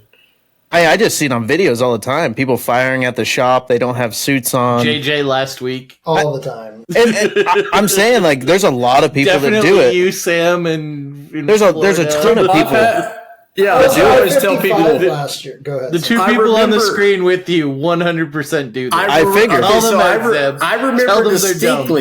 I remember distinctly they had a video of Brenham Crouch firing his midget up with no suit and all this stuff on, right? And everybody is flipping on Twitter about it. And I'm like, holy these people are hardcore on this. And, like every time I fire my car at the shop, got my helmet on, always put my helmet on. And I go down the driveway and then we go back up the driveway and I pull in shop. And I always tell the guys, hey, motherfucker, don't video this. They're like, why? I said, dude, this kid got roasted because he didn't fire his car with the suit on. So don't ever video me firing the fucking car. And if that's what you want to do, that's fine. No, it's just my opinion. Zeb, No. Zeb, I'm saying call him out. For anyone, because there's probably I agree. You're right. There's probably more people. Twice. Call him out. There's probably more people that fire without a suit on than that fire with a suit on. I bet you it's 10-1. Yeah, for sure. Yeah. I mean, and it probably is. And you're totally right. You're totally right. Like, there's no excuse to not put one on. There is no excuse. It's just one thing that bothered me, and it was beat into my brain when I ran midgets for Tim Clausen. That was one thing he was always big on. Like, if we're going to fire race cars, everyone has their damn suit on. Like, it got to the point where, like, even when Rizzy would fire off the car just to make sure everything was okay, he made Rizzy put a suit on. He wasn't even a driver, but he made him put a suit on like that. I don't know why, that's just always stuck in my head, and it drives me insane when I see a video about it because I'm like, it takes 2 seconds to put a suit on, especially if you're not putting any underwear on. Like, if you're just throwing the suit on real quick, at least it's going to give you that little bit more. So Zeb, my theory is actually if you wear shorts, you'll know you have a fuel leak immediately and just not fire it. I swear to God, that's how I've done it, dude. It's true. It's terrible. That is true. Daryl knows back in the day I had my flip-flops on, so you definitely know that. Your flip-flop will stick a throttle, dude. It's funny. Hey, there is one time, though. I have to tell this story. So I just started driving for this guy down in South Texas.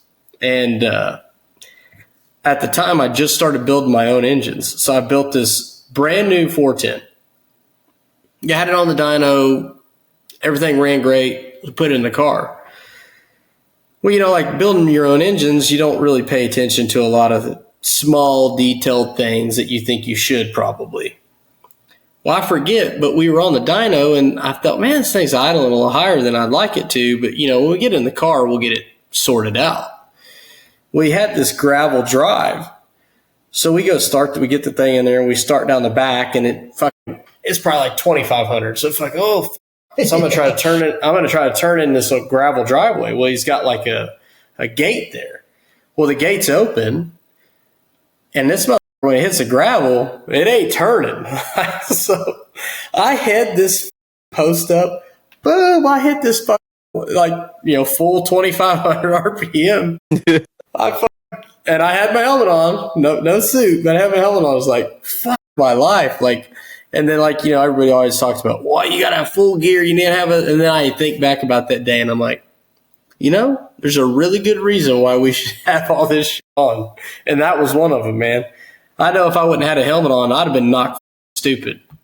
And Zeb, for the record, go, JJ. Well, I went last year. I was at an outlaw show at I-55, and we're on the Saturday portion of a 2-day show, and we changed motors, and I just 1 o'clock in the afternoon, I wanted to go fire my motor, and I was just in T-shirt, shorts, and nothing on, and they stopped me, made me go back, put gloves on, and then fire the car in my T-shirt and shorts with gloves on, which I thought was, I'm all for, if you're going to do it right or whatever, but I thought that was kind of silly. Yeah, Port Royal doesn't even let you fire, hell, they don't let you fire unless you have to have your gloves on. You have to have everything on.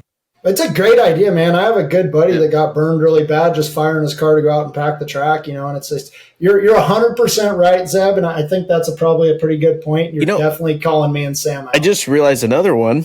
Sorry, I'm getting off track again.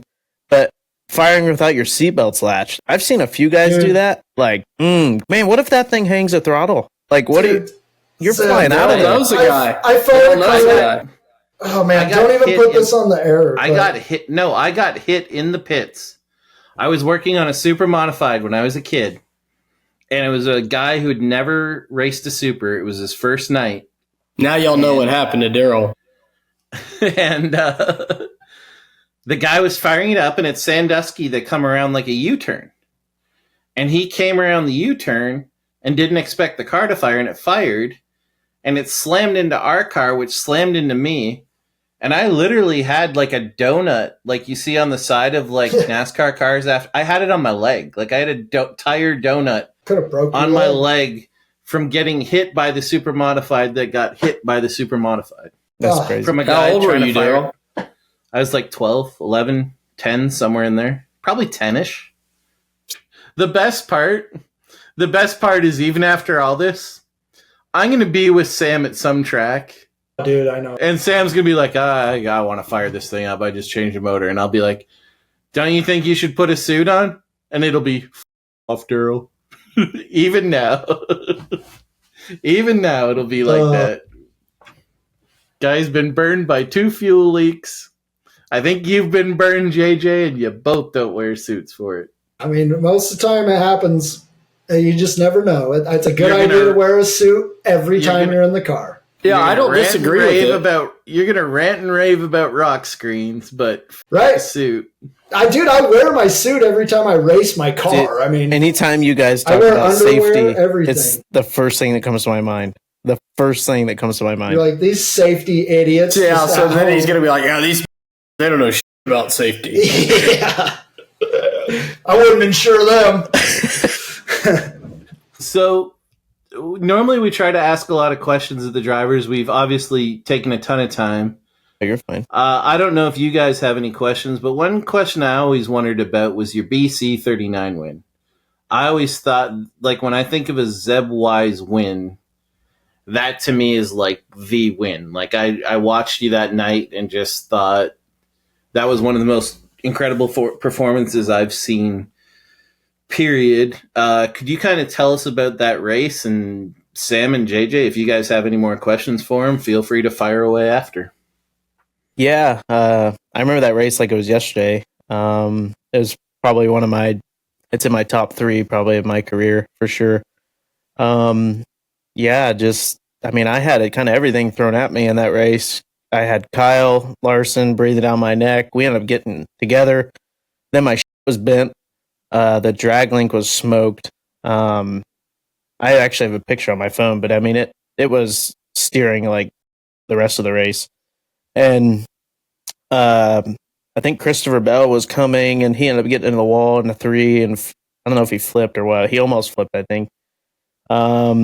And then, my 2 teammates, Sunshine and Chris Wyndham, Chris was kind of peeling the bottom, and Sunshine, from what I remember, was pounding the top behind me. And I remember going down the backstretch, and Chris kind of pulled even with me, was kind of making some headway on the bottom.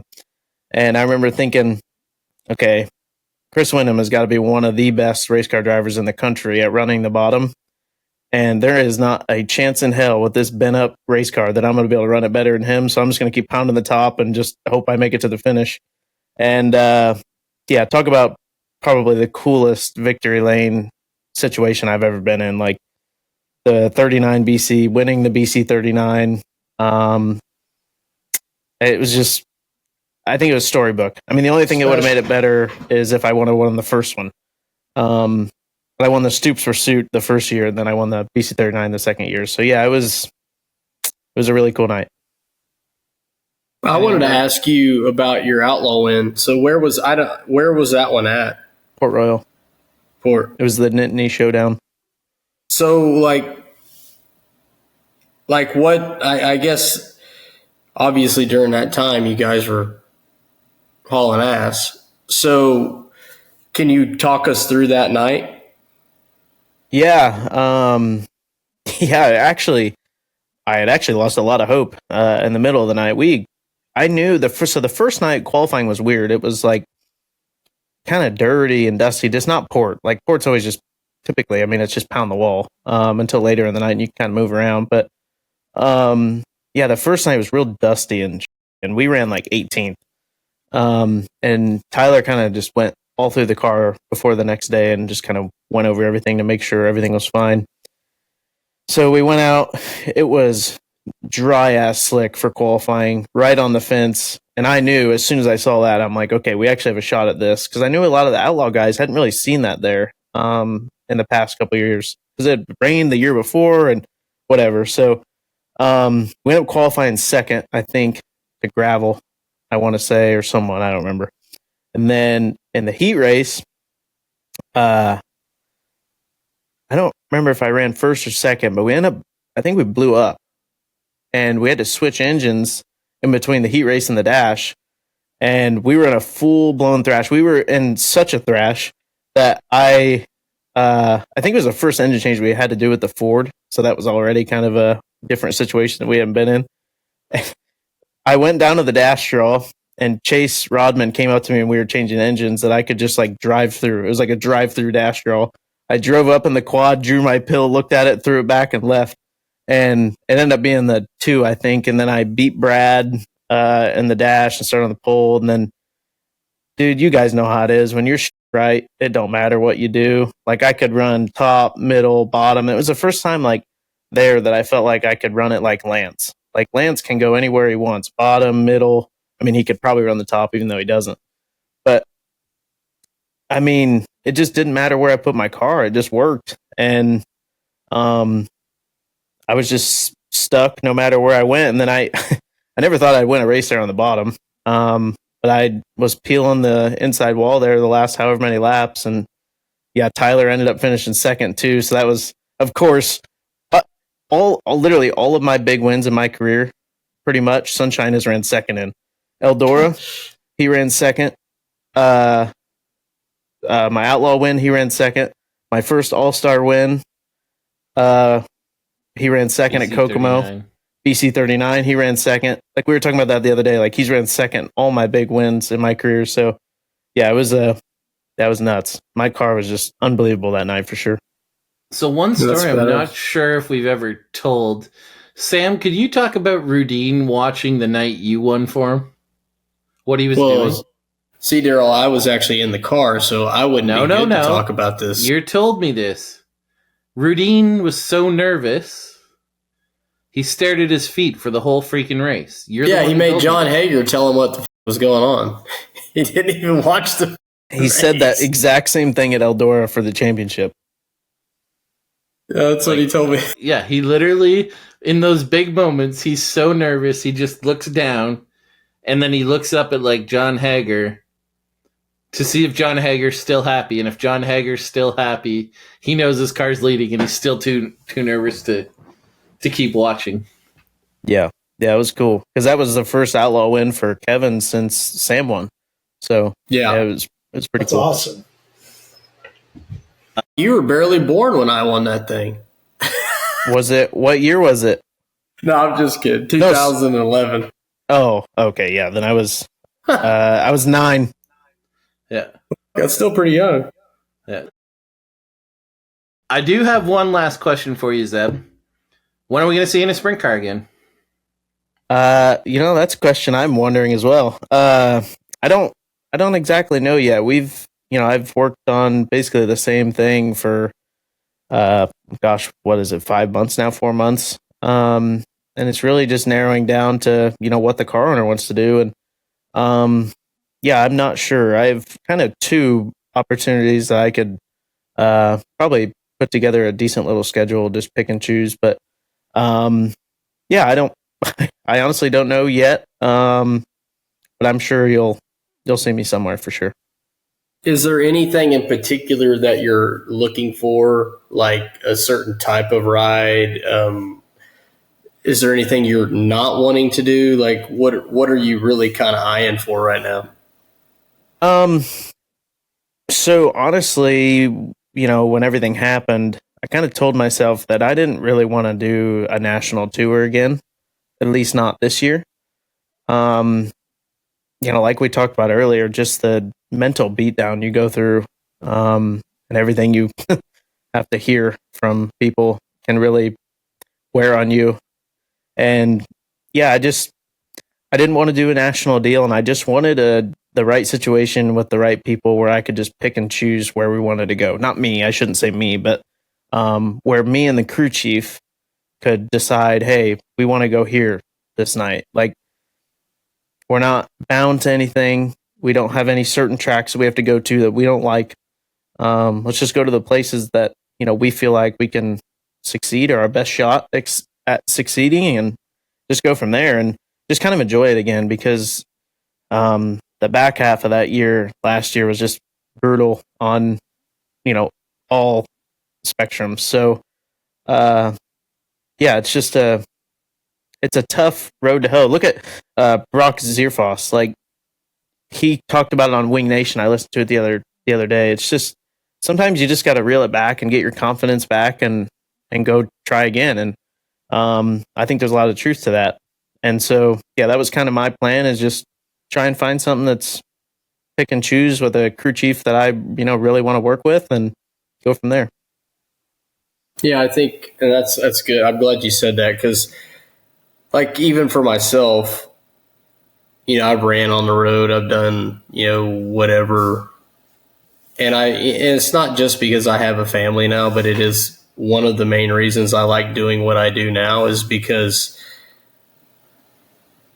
I enjoy it more now than I used to. Like, don't get me wrong. When I was younger, I loved the traveling. I loved all of that being gone. I enjoyed it. But the older I got, and, even before my family, I still there was a bit of me that liked to be home, and I didn't know what it was. I just never ever could pinpoint it. And now with kids and a wife, like, I'll never have the desire to quit racing or want to totally stop racing or anything like that, or traveling for that matter. But as long as I can be home every week, like, that is huge for me. Like, the 2 weeks we go down to Florida, I really look forward to it. And then I get there and it's like, man, how much longer I want to get back home, and like, it changes throughout your career. I feel like, in a situation like yours, the backside of last season obviously wasn't good for you. And, like, it makes it sour. It does. It'll make it sour for you. But, I feel like, on the flip side, if it had been a better ending for you, you maybe not feel that way. But, I mean, racing in a nutshell, to me, like, mentally, you always have to be in a place to be successful consistently. I feel mentally you always have to be in a place where you feel just okay about it. Like, I know it's stupid to say or whatever, and people think but I mean, to be honest, like, you have to mentally be okay about what you're doing and have some type of fulfillment at the end of the day. And I felt like in my part of my career, I went through a phase where there wasn't any fulfillment to me. Like, I just ready to stop racing altogether. And I have that fulfillment again. We've went through years where, we were traveling 410 racing and doing that. And it wasn't always just about winning and losing. It was more about, being excited to go race somewhere. And if I ever feel myself not getting excited to go race somewhere, then, hey, I don't really want to do it. And I'm glad you said that, because that kind of reminds me of kind of the reason I choose to do what I do now. Yeah. And this is actually something that I actually thought about talking about. The one thing that just I got under my skin so bad last year was just the constant bring up of my Charlotte crash. And I heard you specifically, Sam, you talked about it on a different podcast. I don't know if it was about my crash or someone else's crash, but you talked about how people have no idea how much a crash affects a person. It might affect a person, every day. It might not affect them at all. And I get so tired of people telling me that, I've never been the same since that Charlotte crash, because absolutely no one knows, what I went through after that deal. Only I know that, and my girlfriend. Like, that crash, for anyone that's wondering, that crash didn't affect me at all, near as much as Eldora did when I crashed in 2023. Like, and I actually brought up the Eldora crash prior to that too. Yeah, I was banged up after Eldora. Like, I had bruises all over my body. I was puking. I had a bad concussion. To this day, I don't remember hardly anything from Eldora that day. I remember everything from Charlotte. Hell, I remember getting in the ambulance. I remember hitting the guy's right rear when I crashed. So when people blame last year on that crash, it just irritates me to no end, because I'm like, you guys have no idea. You have no idea what I went through. And it's sure. I agree. I've watched the video 100 times. Looks terrible. But it wasn't that hard on me, and I know it looked like it, but it wasn't. The only reason it took so long for me to get out of the car is because of the safety crew not letting me. I was ready to get out and walk back to the trailer, but they just wouldn't let me due to, reasons of, being a NASCAR track. But, that was another thing I was going to talk on, and I didn't think we'd get to it, but we ended up getting there anyways. So I've heard you talk about that deal one time, and I just have one question. Like you said, I've heard you say, like, during that whole crash and everything, like, you were not knocked out. You weren't, like, that thing, the throttle was just stuck on the thing, and you were pretty much there for, like, the whole time it was happening. And that just had to have been insane, basically. So, just like, yeah, so I literally remember it to this day. I hit that guy's right rear, and that's kind of when when I hit the wall initially is kind of when I went out. Like, I did pass out. Right. But when I woke up, I'm the one who shut it off. I woke up and I was like, what the hell is going on? And I shut the car off, and then I think I almost woke back up and then passed out again, because I don't remember exactly when the Charlotte safety, they woke me up. They woke me back up, but I remember shutting the car off. Right. So that's kind of weird how I woke up and then went back to sleep almost. But it's such a weird deal that wreck looks as bad as it does. And I remember hurt like the everything. One, right? No, it didn't. It didn't hurt at all, dude. I had 0 bruises on my body from that crash. 0. It just was spectacular. Yeah, it looks horrible. Don't get me wrong, but, like, seriously, it didn't touch me, like, physically. Like, I had a concussion, but I mean, hell, that's pretty. I mean, that's pretty common and standard issue for standard issue. You get hit by a mud clog and you get a concussion. Like, I mean, like, that's pretty common in today's world. But yeah, I mean, that's what bothers me when people talk just about assume. It. Yeah. Oh, I can't imagine, because it's like, you're just like, a down year happens, but then for everybody just to point at one thing like that's got to just drive. Well, and it wasn't. Crazy. And it wasn't just the fans either. Like, that's just. Yeah, we know. Well, fellas, thanks for doing this. Zeb, it sounds like we need to get you on more often, so hopefully we can do that. And hopefully next time we talk to you, you have a ride. And just thanks for doing this, guys. Yeah, thanks, Daryl. Thanks, guys. Yep, good show. Thanks for coming on. See you guys.